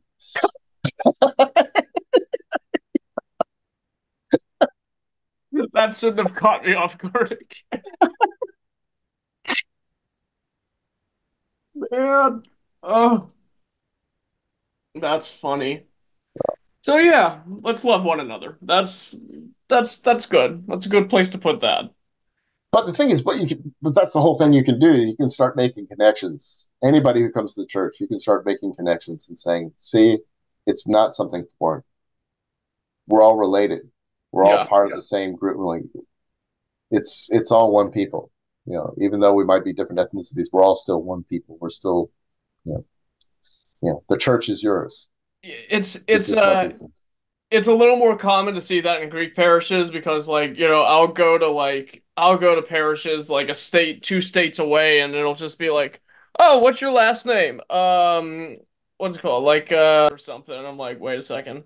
Who's your grandmother? And then they say it's like, oh, that's cool. We're related very, very directly. And it's like yeah. it's easy for us, but like, if people start digging in other jurisdictions, I'm sure it happens as much there too. They just don't realize it. Yeah. We're talking So, then. what would you consider, I guess, the most impactful or defining moment of your priesthood? I think in some ways and they actually said this was going to happen. Um, when you're hearing someone's confession and you realize they're far more spiritually advanced than you are, and it's a beautiful thing. It's a beautiful thing when that happens because you get to learn, you know, that it blows clericalism out of the water right there, right then and there. And then you from their compunction you learn compunction, and then you like, but also the thing about there's something about hearing confessions. It's just a beautiful thing. You see somebody come, like start walking to the confessional, and they don't want to confess, especially Protestants who've never like confessed before or something like that. But you see them like almost weighed down by their sins. The apprehension. Yeah. Yeah.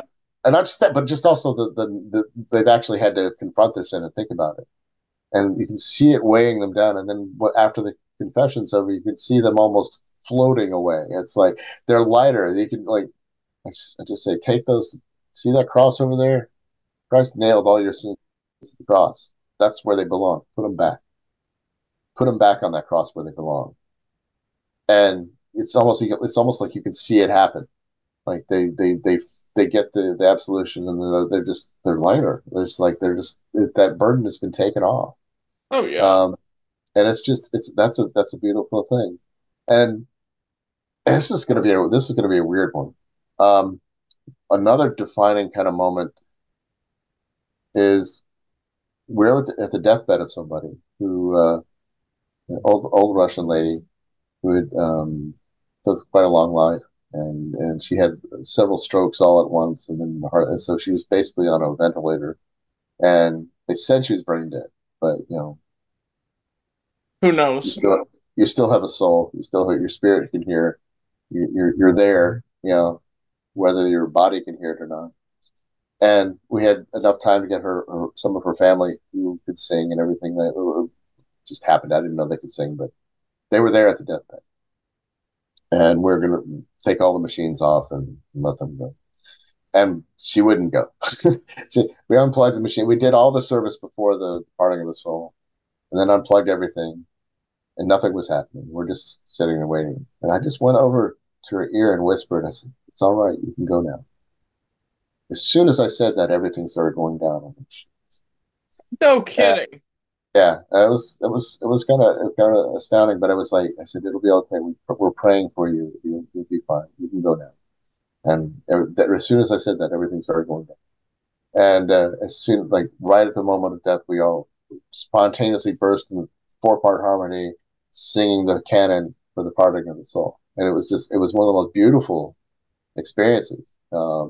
So and it's probably not something you'd think of like what's a defining moment of your like, well, when an old Russian lady died. It's but I mean, if I was there, it would have stuck with me. Are you kidding me? yeah, yeah. It's crazy. And I've met like three or four people who are over 100 years old in my parishes. It's Florida, man. You're gonna get some old people. But I had this one old lady. She was cogent to the end. She was very cogent and had her wits about her. And we were talking at her in the hospital. She said, I was born a month before the communist revolution in Russia." And I just looked at her and I said, "You outlived them all, didn't you?" And she just started laughing. She goes, "Yes, I did. Yes, I did." I said, "You outlived that revolution by quite a good number of years." And and Wow. and it was like she just started laughing. She thought it was the most hilarious thing she'd heard. And she goes, "Yes, I did. I outlived that revolution." Praise God. And then she said something was really nice. She goes, "And I'm so thankful that I was able to come to America." You don't hear that as much, very much anymore. But when you hear these old people who grew up under communist Russia, went through World War II as a communist under Russia, under the communist Russian rule, and came over as a DP, like got married to a serviceman or something like that, and a lot, and just was like so thankful to have come to America because so many people disparage the states now. Just so many things are going crazy right now, but And um, yet, we still don't know how good we have it compared to a lot of the stuff that happened.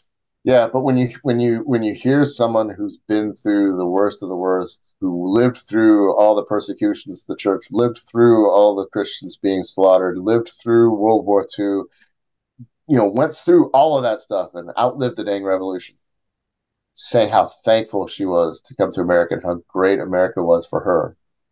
It's like it gives you a good appreciation for where you are. Um, Yeah, yeah, no joke. yeah, And yeah.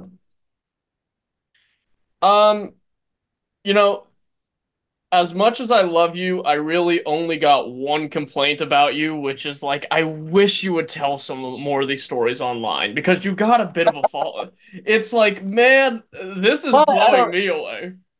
I'm not online stuff. Oh my god. Yeah, here we go. Person to person stuff is much better. It is. No, But by yeah, miles.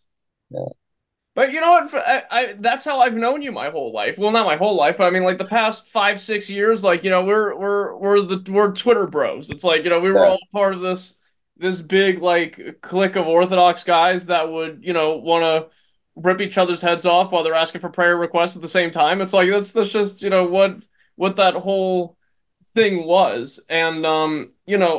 speaking of that, as a priest with, I would say, a substantial online following, how has your presence on the internet assisted you in your ministry and spreading the teachings of the church? Um, Not much. I don't know that I have that much of a presence on the internet, to tell you the truth. People like you. I mean, forgive me if I'm like, throwing a semi truck in your humility right now, but it's like at the same time, it's like, when I think of, Orthodox presence online, that's like, If I had to say anything about my personal online presence as an Orthodox person, it'd be I have a good sense of humor. I make jokes I a lot, stuff I'm like with you that. there. And if I see somebody making an egregious statement or something that needs correction, I will correct them, but with gentleness and kindness. I'm not going to make them like feel bad. And it's like it's weird. I've seen people try to correct others online, and it just creates more animosity. Oh yeah. I've corrected people online, and then they've thanked me, and then changed what they were doing. I don't know why. What I did was different from what another person. Instead of being antagonistic, they actually like, okay, I'll take that post down. Thank you, Father. That's And that's exactly it. It's the difference between speaking with charity and telling somebody, "Hey, listen, if you want to, be in line with the church, this is how you should roll." And then the other side yeah, of it is, "What's your bishop's name? You're getting reported." Oh, like, come on. yeah. It's. I think the whole point is not to be a doo doo head. You know, Yeah, no joke, I no mean, I'm just, kidding. and it's really that simple. Because unfortunately, and another thing is lack of anonymity. I on my internet stuff, I always put my own real name. I'm not going to hide behind an avatar. I'm not going to hide behind some clever nickname.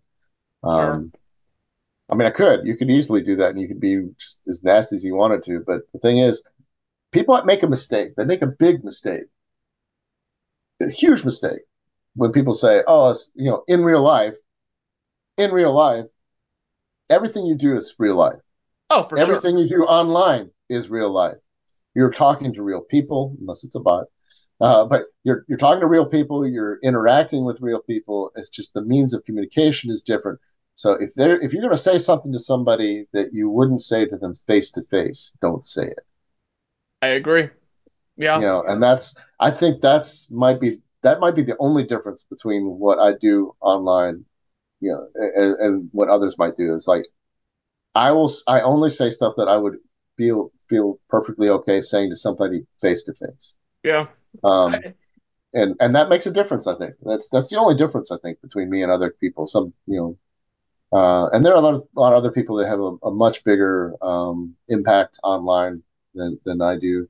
I don't spend that much time on Twitter or X, whatever it's called, or sure. Facebook. I mean, Facebook for me is just keeping up with old high school friends and people, musician friends and stuff like that, and I family. still don't know how it works, Uh, so yeah, but that's Facebook. And Twitter, I don't know how or even why I got on Twitter, because I'll tell you the first day I got on Twitter, I actually left it for several years, because one of the first things I saw going on Twitter was some really racist thing about some white I don't even know how I got in my feed, because God knows. It was just something from this white supremacist group that was saying these are the people you shouldn't marry, and they had a map of the world. they made a Um, chart of it. Ugh. yeah, and it was basically where blondism occurs most. So it's like don't mix with the people from the brown and the black parts of the map, which was Southern Europe, Greece, Middle East, Northern Africa. It's like because Pretty too much much everywhere mixed. except Yeah, Northern Europe, so yeah. exactly. And that was the first thing. One of the first things I saw on Twitter, and I was like, I don't know if I want to be here. Yeah, this might Uh, not be the move. Yeah. so I came back like 2 years later, saying I'll give it another try, and it turns out somebody had stolen my identity. Somebody had created a Twitter um, handle using my email and something else. Like It Philip was Kontos, like full thing. Yeah, well, no, not my name, but my Oh. email address. My email address and stuff. I don't think it was my name, but no, it was a black teenage girl or something. I Sure. was like, how did Whatever it is. it was weird. And it was the only time I've ever had to report somebody because I couldn't get my email. I couldn't get my Twitter list. Like they said, you already have an account. I said, no, I don't. It's like, and I looked it up, just online. I was like, that's not me. That's really not me. Wait That's a minute. really not me. Not even on a weird day. That's not even me. And unfortunately, so I had to report. I said, that's not me. And I, you know, proved Yeah. it, to their satisfaction, and they gave me my email back, and I was able to create a Twitter account. But it was, Yeah. it was very I know what you strange. mean. Yeah, it's very strange. But you've been present, in the online space for a while to at least observe if nothing else, and like, comment, here and there where you feel inclined to. But after seeing what you've seen in this, I guess, cyberspace, what ways has the emergence of common and accessible technology, and maybe more specifically social media, helped or, hurt the body of the church, or its growth, or Yeah, whatever the case may be? it's done both. It's both helped and hurt. Helping wise, it just getting information out, people finding about the church and getting their interest piqued. Um, you know, Even just people knowing about that there is an Orthodox Church, because that isn't just some ethnic enclave in the middle of nowhere, um, but that it actually exists, and because so many people say, "I didn't even know there was an Orthodox Church." So, I well, hear we're it not all the hiding. time. But the thing is, we don't hide ourselves. We're not hiding in America. We're just such a small minority. It's you drive by an Orthodox church, you go, "Oh, that's an Orthodox church." Well, it's like they're always pretty big, and you can see them. They have signs. They're not hiding. Domes, yeah. Yeah, and it's just there's so few of us. There's like what 1% of the population, if that. I think like Um, three. I think we're okay-ish on that, maybe, but yeah, but maybe we're going. I don't know. It's just sheer numbers. We're swamped by all this. There's more Muslims in America than there are Orthodox, I think. Um, yeah. but the thing is, so they just don't know about us. But through the internet, some people like they find out about us, and so they go, why'd you keep a secret? We didn't, but but they start learning, and but then unfortunately they'll hit some of the ortho bros or some of the people that are really super rigid or super Volatile, for lack of a better term. yeah, like or sometimes they're converts too, who like this is the true church, and it is true church, but there's a way to say that when it's not like, and you're wrong. It's like, yeah, it's like it's the true church, and here's where you've got it right, and here's where we differ, and here's where you can bring. There's a different way of approaching that. You don't have to tell a person they have to repudiate everything they believed. You don't got to kill somebody with the truth at every moment, Yeah, because I mean, most of I forget, you might know what saint said this, but it's completely escaped me that telling the truth at the wrong times is just as bad as a lie, or something like that. But it's like, being offensive with the truth to kind of get the win instead of bringing somebody yeah, into us is doesn't really help nobody, does it? yeah. Well, Yeah. it's. I was actually just looking in the. Let's see. I was reading I think it's St. John's, one of his epistles. I actually have a bookmark in it, and I thought, Perfect. why did I bookmark this? And I said, okay, that's why. Was it he who says, I know him and does not keep his commandments is a liar, and the truth is not in him. But whoever keeps his word, truly the love of God is perfected in him. By this we know that we are in him. He who says he abides in him ought also himself to walk just as he walked. Um, where is it? It says, he who says he's in the light and hates his brother is in darkness until now. He who loves his brother and abides in the light, and there is no cause for stumbling in him. But he who hates his brother is in darkness and walks in darkness and does not know where he's going because the darkness has blinded his eyes. It's from First John, and I thought that's always the important thing. You got to say, like, if you believe in God and you don't love your brother, what use is it? So you can be Orthodox, completely Orthodox, keep the commandments, and you can use that as a club to beat somebody over the head with, and Oh, that's for not gonna, sure. you can't. That's not going to draw somebody in out of love. That's going to be like that's that's that's like the communists saying, "You will believe." And it's kind of funny. It's like the first my parish in Jupiter when I first started there, they sent me down there to kind of do an interview with them. And it's ironic, they thought they were interviewing me, but really I was interviewing them. But How do I know that's not what's happening right now? yeah, yeah. But the thing is, because it's always the bishop's decision, whether you go somewhere or not. It's not it's not congregational in that way. But it's important to meet the people before you go down there, see if it's going to be a good match. And I knew that it was going to be okay going down there when I did this joke. And they said, "Father, how are you going to bring people into Orthodoxy?" So, well, me and the boys will get my pickup truck, just round some people up, take them in the basement, chain them to a radiator, and tell them, "You are going to be Orthodox. You will be Orthodox." Yes, I said that in a formal interview with a group of the church, Did the it church work? council. Well, how did I know that they were the right people? Well, they just looked at me and said, "Father, we don't have basements in Florida." So, so I knew these were my people. So, That'll do it too. yeah, and it's like, okay, these are good people, and they got the joke. They understood. But that was it was just hilarious. We don't have basements in Florida, and I see. Okay. So, That's um, funny. but the thing is, you can't round up people and say you will believe. That's not gonna. That's not. It's not gonna Not gonna click. work. Yeah. It's not. It's something had to have conquered the Roman Empire, and it was the love that they showed. What Julian the Apostate? What was his biggest problem with Christianity after he became a pagan?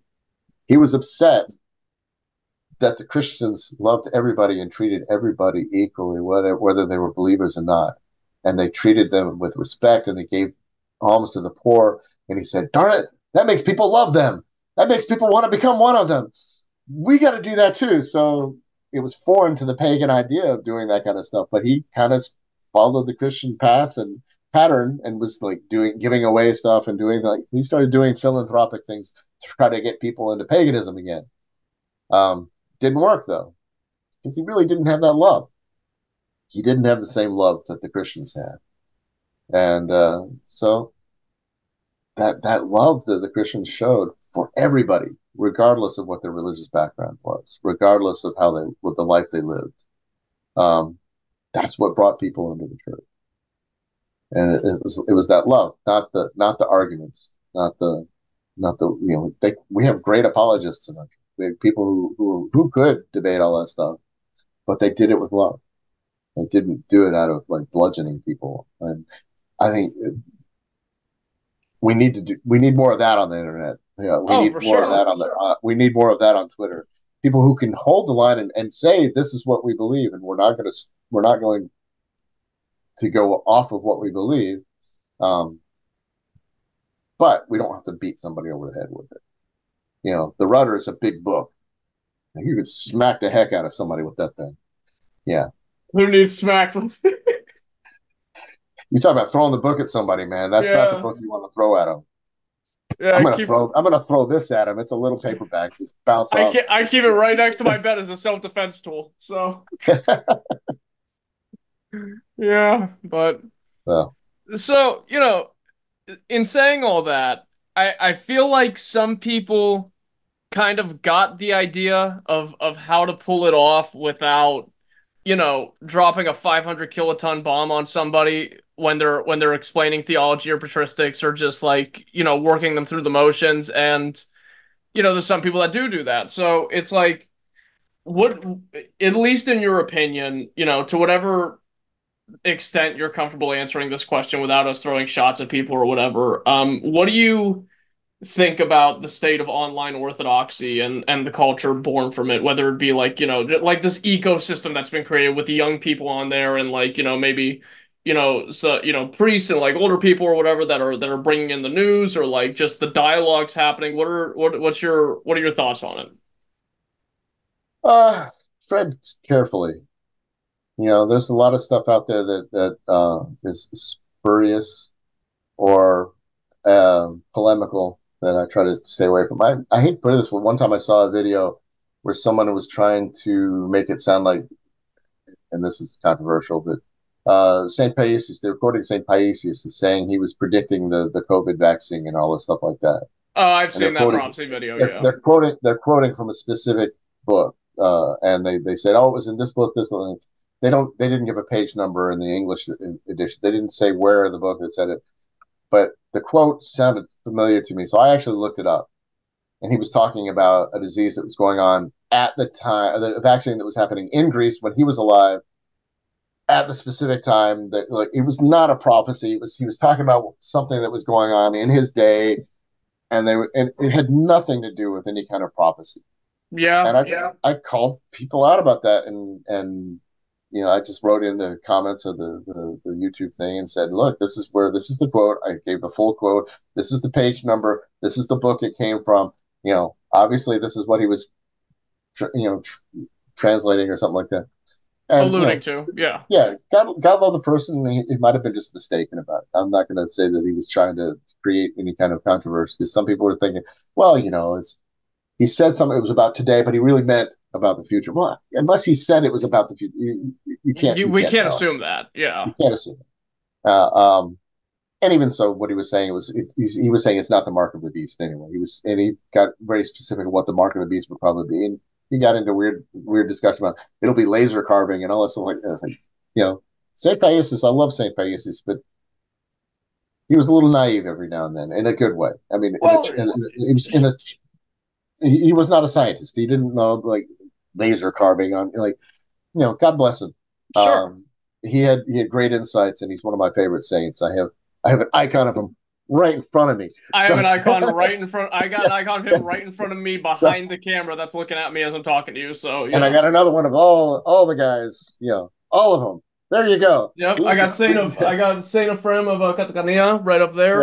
yeah, I kind of wait, where is he? Right here, and then I got a whole bunch of I got all my other friends. yeah, There's Elder Ephraim right here too. yeah. So yeah, So I'm not going to yeah. disparage Elder Paisius or say Paisius in any way, shape, or form. I love the guy. Oh, I agree. Yes. But we can't use him to beat our political drum. For And sure. I think that's a mistake in some ways. And we have to be very careful, because that video, I think, was being put out by a priest, and Mm, yeah. priest has got there's a lot of good that he's done. There's a lot of other things he's done. I'm not going to say who. I don't it might Yeah. have been thinking of, but God bless him. God bless him. He's yeah. And Um, it's just like, the biggest that it's that reminded me of something, and it's something that I've been thinking about for a while. I personally knew Elder Ephraim my entire life, like since I was like 4 or 5, because my dad was introduced to him by the last guest of our show, actually, Father Deacon Fotios Dikos. Him and my dad were super tight when they were young, and they go down to Arizona. My dad gets introduced to Elder Ephraim. And then, my dad eventually, so on and so forth, marries my mother. They have me. They take me down to the monastery every single year to go see him. And, I went to go visit him every single year until the year he passed away, or like the year before, whatever. yeah, So it's like, knowing him my whole life, he was just this fountain of love and mercy and a representation of God's love and mercy. And like, these were the things that he cared about. So, when you go online and you start seeing stuff like, oh, well, Elder Ephraim predicts the microchip, St. Paisios, predicts World War III or whatever, you yeah, know, even if you say stuff like that, and to whatever degree they may be true, if you were to ask them and they were still around physically today, I really don't think they'd care to talk about that so much, because it's like 3% of that was like 3% of their headspace compared to like yeah, everything else going on in our faith. You see what I'm saying? yeah. Yeah. Yeah. So, I got it. I met somebody who went to Elder Ephraim for a confession one time, and she said she didn't speak Greek. He didn't speak whatever language that she was speaking, either English or French. And so she said she had one of those experiences. I guess it's a Pentecostal kind of experience, not the, but the but he spoke actual in tongues. Pentecost. Yeah. Yeah, but he spoke Greek to her, and she understood everything he said. she was speaking, I think, French to him, and he understood everything she said. Yeah, in a confession, That's and it's incredible. like, and I've heard two people tell me that kind of story. Not about one about Elder Ephraim and another about a monk in Greece that they he said I was going on a pilgrimage to a monastery in Greece, in Athens, and they were taking me around the monastery, and it was an hour before I realized that I was speaking English to the guy, and the guy was speaking Greek to me, and we both understood each other, even though he didn't speak English and I didn't speak Greek, but we were understanding each other completely. He said it was an That's hour so before I cool. even figured that out. It was like I realized it. So, That is so cool. so that's if you ask me, that's what the gift of tongues is. Yeah, of It's course it is. Yeah. not this weird babbling of things like Hi, that. shaka ba la ba ba ba ba. Yeah, I hear that plenty. So yeah, I mean, all so you have definitely a grasp of like what it's like on our little digital battleground. But what advice would you have for Orthodox Christians who want to help educate about the faith through online means, whether it be social media or otherwise? And I guess I would fall under this umbrella as well. And what should people looking to be educated by these resources be conscious of, in your opinion? I just mostly love like read a lot of the Desert Fathers, like the sayings of the Desert Fathers. See how they used to talk to each other. They could be pretty harsh, but they could also, but in the same sense, in their correcting, they were doing it completely out of love. And I find that kind of simplicity of thought is much more conducive to conversion and understanding than hitting some of the big theological treatise and saying, the energy essence distinction is going to throw people off, or or what is it? It's the monophysite. I still don't understand half where the monophysite thing, but anyway, but Yeah, it the gets the complicated. natures of Christ debate, all that. Yeah. But all that stuff, that stuff you take care of in the catechism. But if you want to draw people into the church, draw them with the clean water of the Desert Fathers, of the simplicity, the like Elder Paisius is a great saint. I like the way he spoke is he spoke from his experience as a modern human being, but he spoke good Orthodox teaching. Like Hmm. when you talk about the logism, the thoughts, the intrusive thoughts. Well, everybody has them. That's common to all humanity. Um, I was reading a psychology book called "The Imp of the Mind," which is a book about intrusive thoughts and stuff. I thought this sounds so familiar, and it was like he's describing the logism exactly. The only difference between them and the church fathers was he was saying we don't know where these come from, but everybody has them, and the church fathers say we know exactly where these come from, and everybody has them. Hell, yeah. Yeah, and but the thing is, their description on how to deal with intrusive thoughts from the psychological perspective is almost exactly like what the church fathers teach. What was their perspective on how to deal with them? Ignore them. You don't Oh, pay attention to them. You don't give them anything. Or, as St. Paisius said, they're like like little airplanes. airplanes. Hmm. Don't give them a landing strip. Don't let them Exactly. land. Just let them fly. Or one of my professors at seminary said they're like flies in your car. Just roll the window down. Let it go out the window. Because otherwise, if you try to swat the fly while you're driving, you're going to crash. If you get too worried about the fly flying around in your car, you're going to crash. Those are the kind of things I like. You know, I know all the complex stuff. I know all the theology and stuff like that. But um, that can be off putting. But if you tell somebody something very simple and in just everyday language, but is actually also part of our tradition, it sinks deeper into their heart than it would if you were trying to give them like, well, the log is me. They're iskusheni. They're temptations from the devil. They're going in. And you're like and you have to battle them and like Just don't break it they're down. like Yeah. you say they're like airplanes. Airplanes. You say don't let them land. They don't give them a landing strip. Oh yeah, that makes sense. How do I deal with them? Or they're like the fly in your car. I use that all the time. They're like the flyer car. Just roll the window down and let it fly out, and you'll be fine. That versus using all the technical jargon and all the stuff like that, or the church fathers that Saint Bartholomeus of Svetlana. I don't know. Yeah, who knows? It's Just sort of like yeah. just you know. Uh, No shade on Saint Yeah, Barsanuphius. of He's a course. great guy. It's just that's the name that. I wish I want somebody to take the name Saint Barsanuphius. That's always the joke. If we bring him in the church, we're going to name him Barsanuphius. I wish somebody would because he's a great saint. But We got a convert buddy who made his name Porphyrios. We call him Porf for short. So yeah, but we got that at least. yeah, but Porphyrius, that's a good one.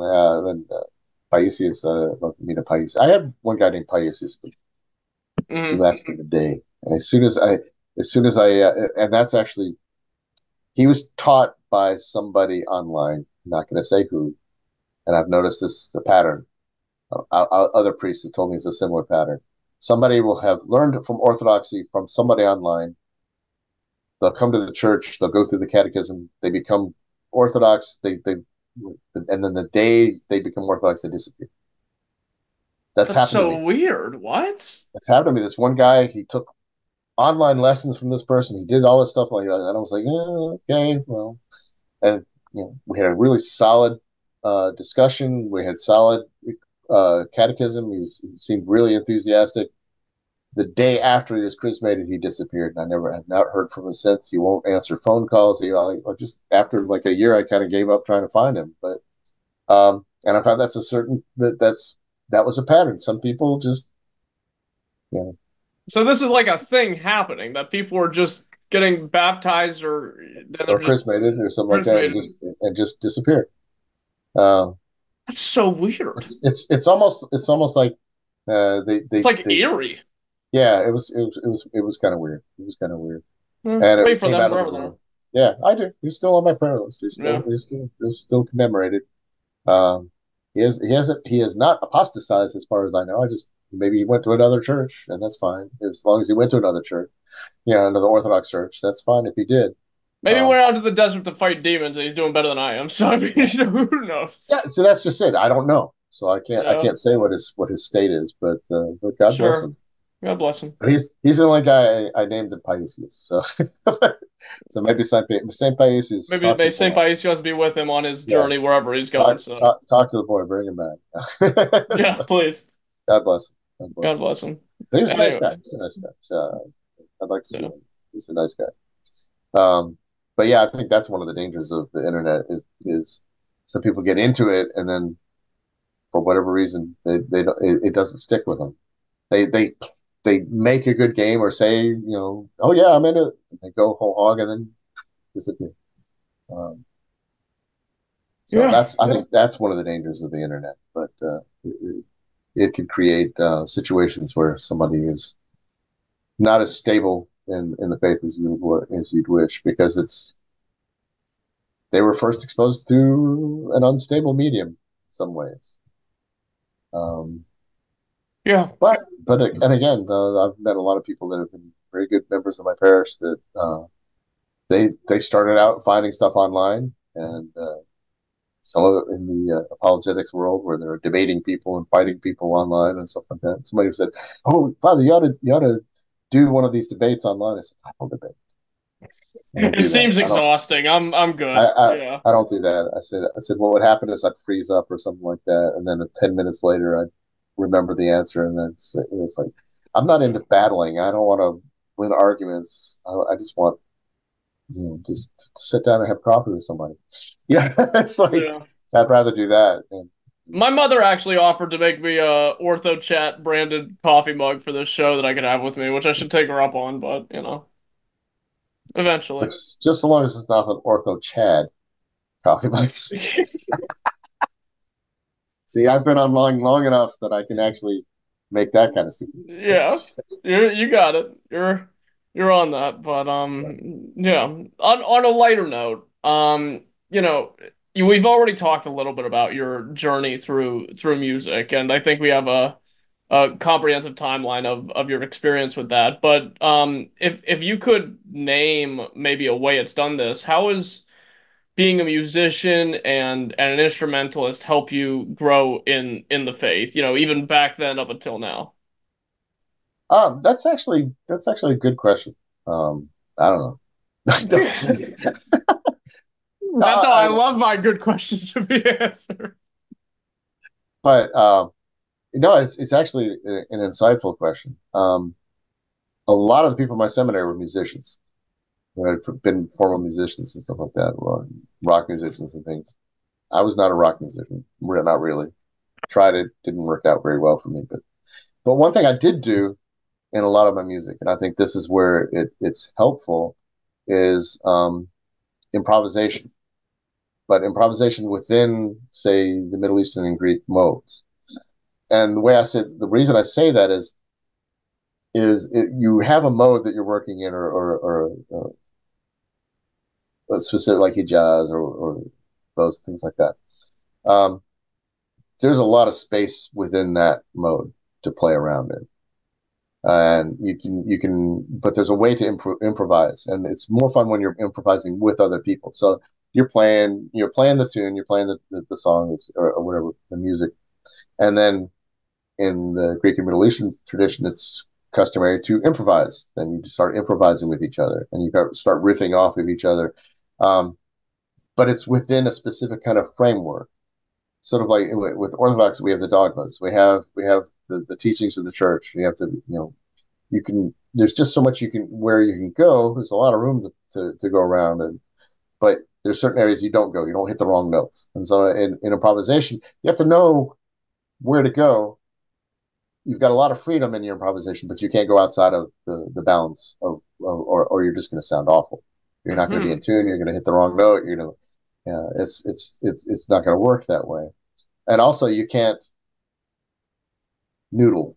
This friend of mine is like this band I was in. I was talking. I was teaching one of my friends how to play a little bit of bouzouki and stuff, and inevitably there's always a guy that wants to sit in with the band when you're doing improv, and he's just like a flute player or a saxophone player or something like that. And somehow we let him in, and they just start going off, and they just start going all over the place.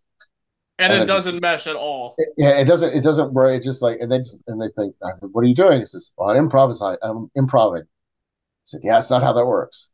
And I said, like noodle soup, but not noodling.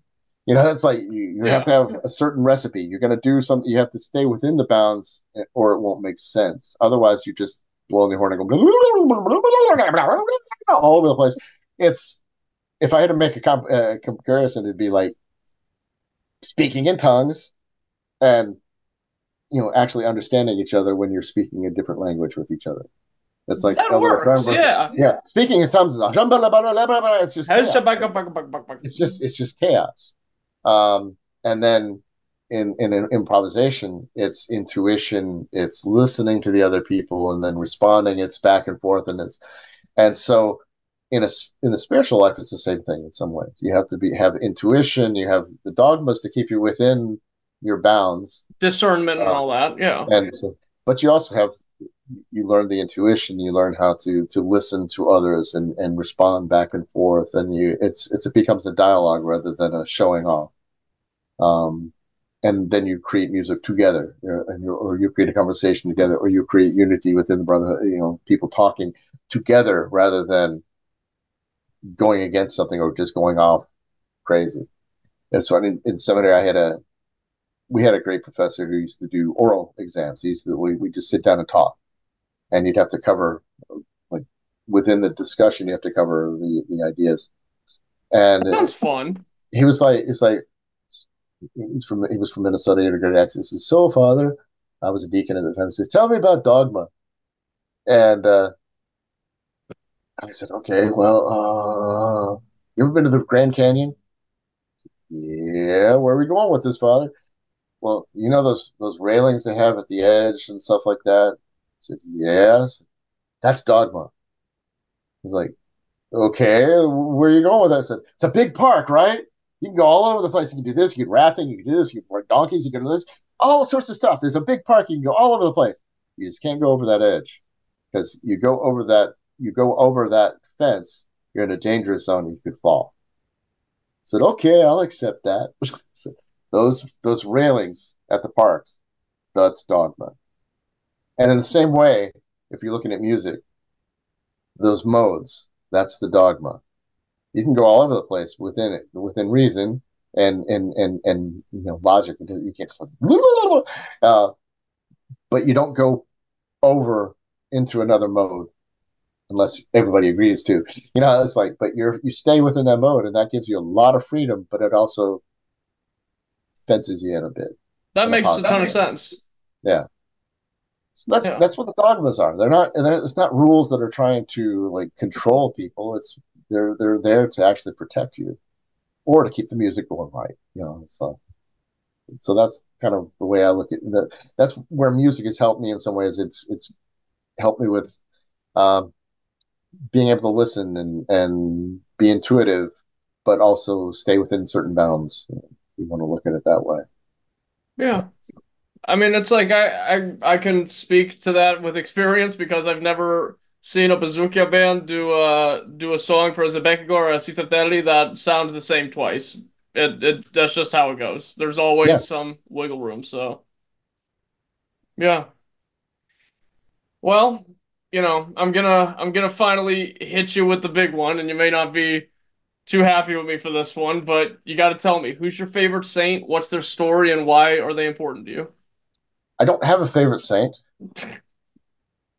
Uh, I have saints that I like a lot. Elder Paisius is one of my favorites. He's not my favorite because I don't because I there's so many of them. How can you choose? Exactly. Um, but I resonate with Saint Paisius, Saint Porphyrius. I resonate with a lot of the 20th century saints, a lot of the modern ones. That's where I There's, got all my spiritual uh, education from when I was reading as a child.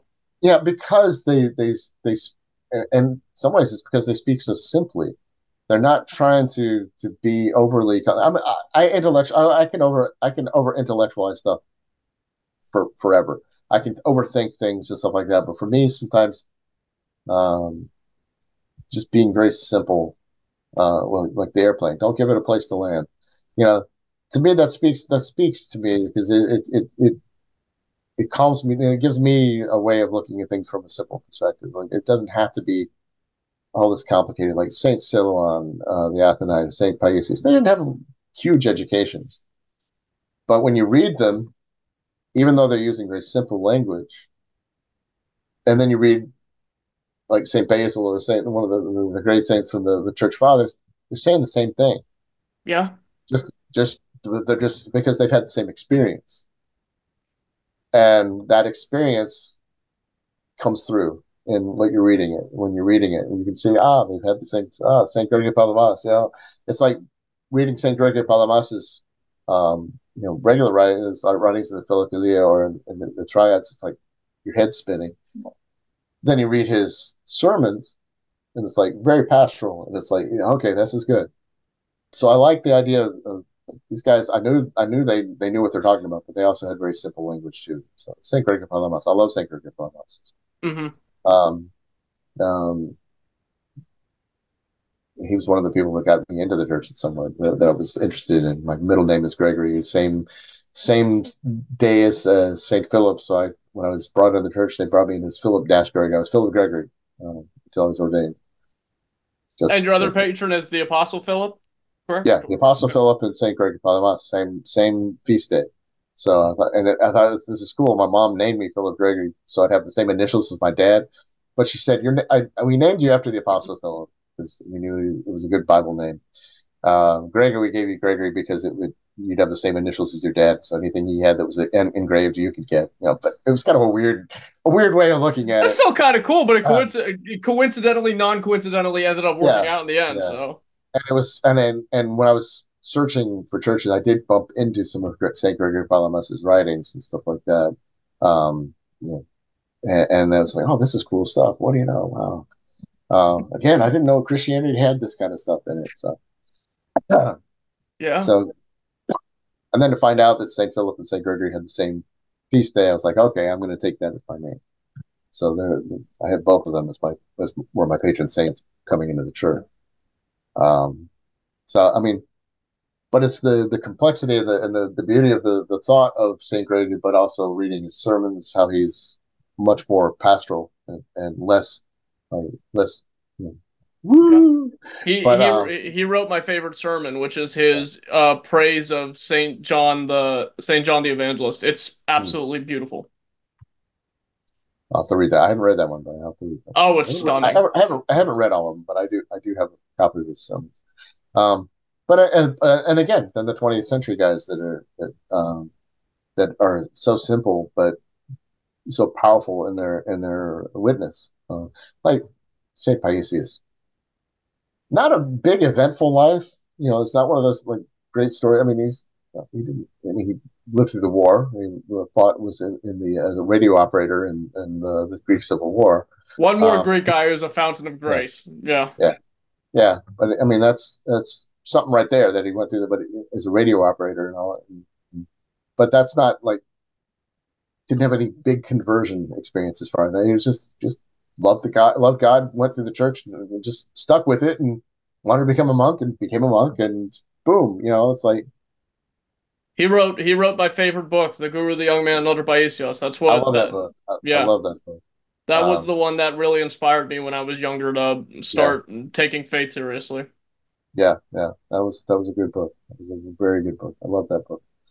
Um, and of course, Saint Mary of Egypt is a great saint for modern day. If you want to think about it, Yeah, it's my dad's favorite there's saint. yeah, there's so much there that in our modern culture needs to hear the story of Saint Mary of Egypt because there's just so much craziness going on with just all the you know The all the sex carnal stuff stuff. going Yeah. all the carnal stuff going on. It was fun. I had a conversation one time with one of my bandmates who's ultra feminist kind of person, It and was a dude that was like that? no, it was a she. Okay, okay, okay. She's one of the drum players in this band I was playing with, and I was telling her about Saint Mary of Egypt, and she goes, "Well, it just sounds like the patriarch talking against Uh, somebody who's sex positive and all that stuff like that." And I said, I just looked at it. I said, "No, sex addiction is not sex positive. It's not. There's nothing positive about her what she was going through. She was suffering and destroying her life by that. Huh. And she found peace within in the desert in the solitude of being able to you know I said you know she found God, she found peace, she was able to work wonders walking on water, walking you know like yeah like floating in the air as she's praying. I think this was a person who made a complete change in her life. I yeah. said this is something we all need to see. It's like you don't have to be an addict, you don't have to whatever, you don't have to be destroyed by these things. And it's like she's a great example for us. And I said, even so, even in your the idea of the patriarchy of this, I said, here is a priest who came to her and asked for her blessing in the desert, Saint Joseph. He wasn't such a clericalist that he was like he saw someone who was holy and recognized that holiness because he was holy himself and asked for her blessing. And she said, "No, you're the priest. You give the blessing." So he gave the blessing. But it's like it's not like and that's a good example for us all as well. It's like we're not supposed to lord it over if you're a priest or if you're not a priest or a male or if you don't lord it over each other. You recognize the goodness of it and you honor that. And that's what Saint Zosimus was doing. And that, you know, that didn't change his position of being a priest. It didn't change who he was and the theology that we have. But he But he was recognized her as a fountain of grace. That's like, yeah. exactly, and that grace works through everybody. That if they will, everyone can experience that grace and be a fountain of grace, as he said.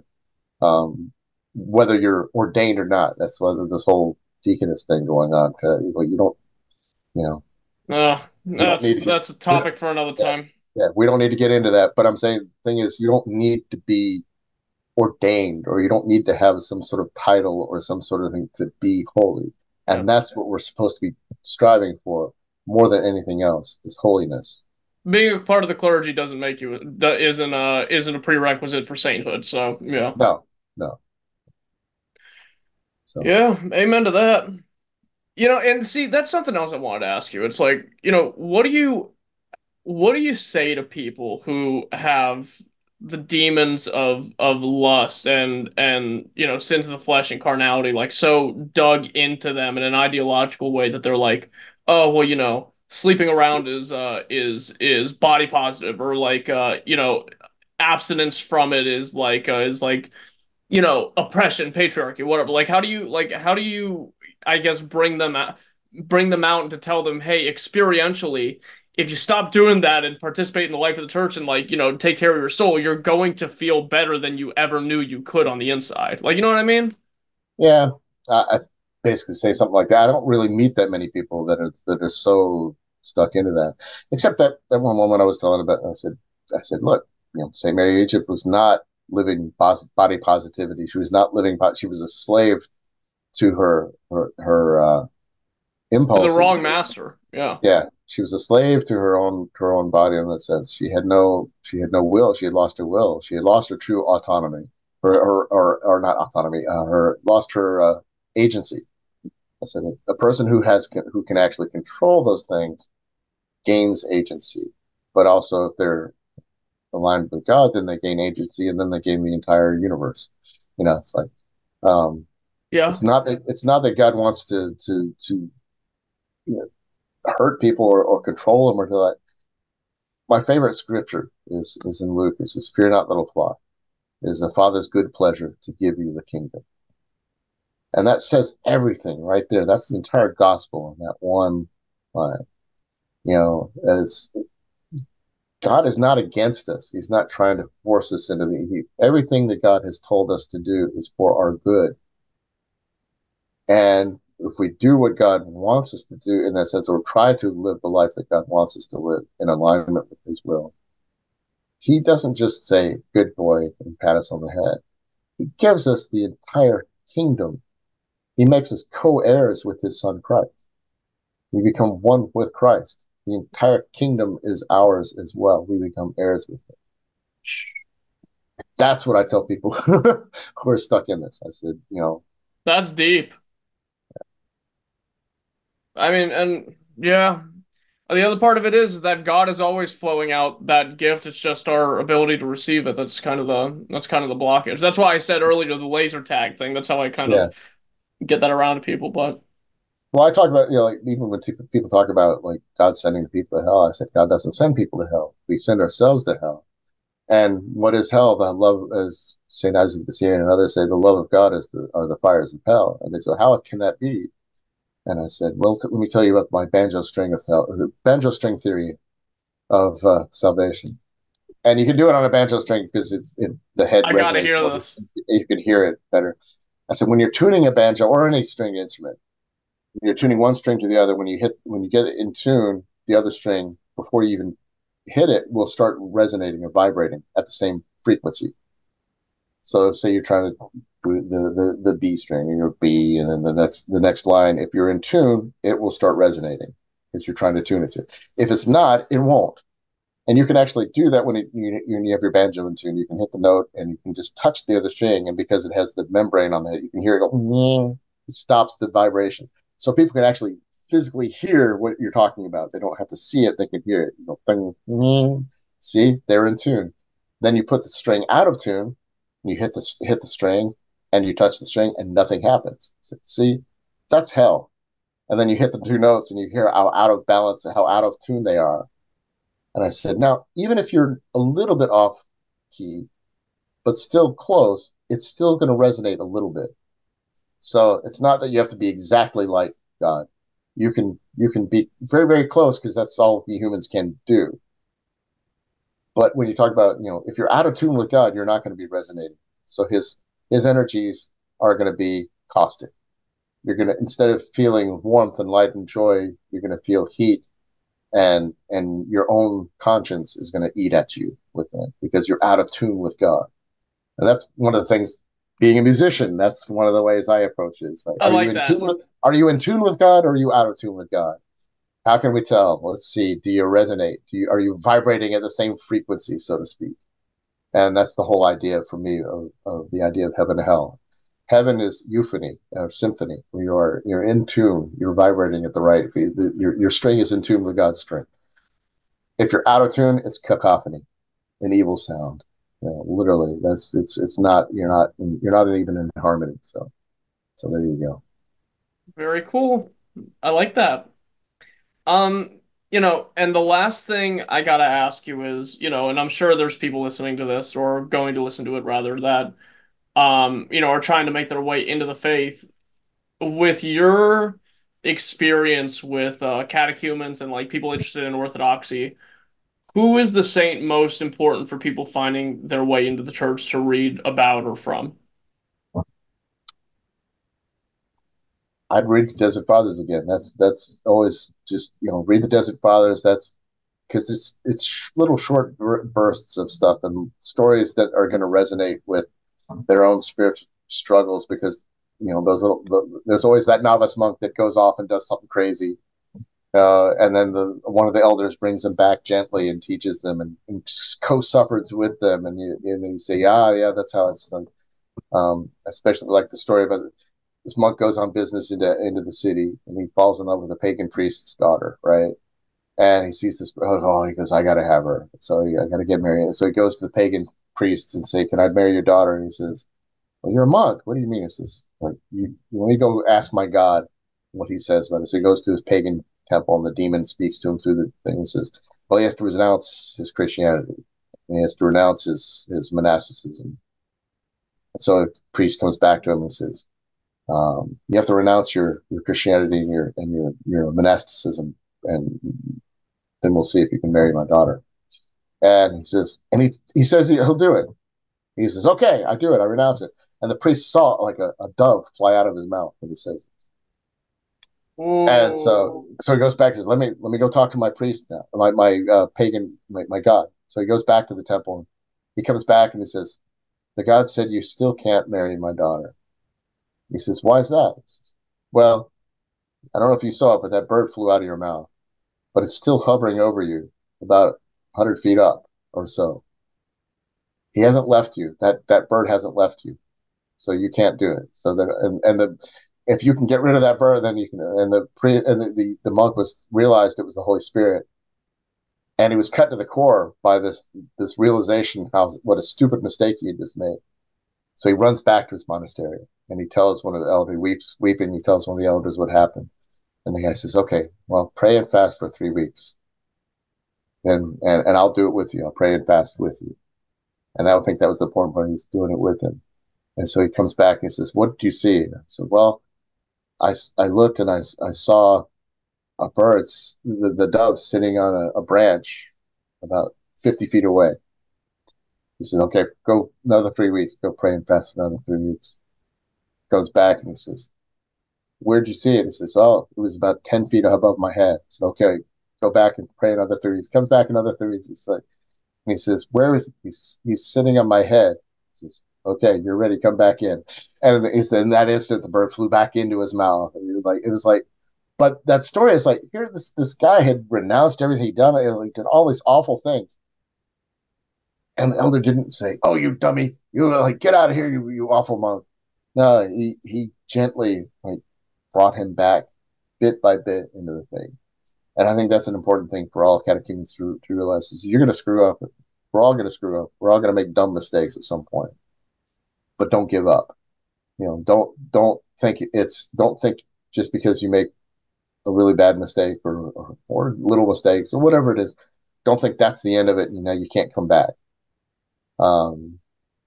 Because we all do make mistakes. We all make dumb mistakes at some point. Some bigger than others, some less. But God, fear not, little flock. It is the Father's good pleasure to give you the kingdom. So keep holding on to that thought. And when you make a mistake, you fall down, you get back up again and come back. And that's what confession's for. And then they start understanding the process of confession. Like, yeah. And said, yep, put those sins back on the cross. Put it back on the cross where it belongs. And here's a hammer. Here's a It's like, hammer. yeah. I mean, and he had the Holy Spirit, Yeah. try to get back into him, and you have a cat orbiting you. Yeah, So, that is Doodle. That is my cat Doodle. hi, Doodle.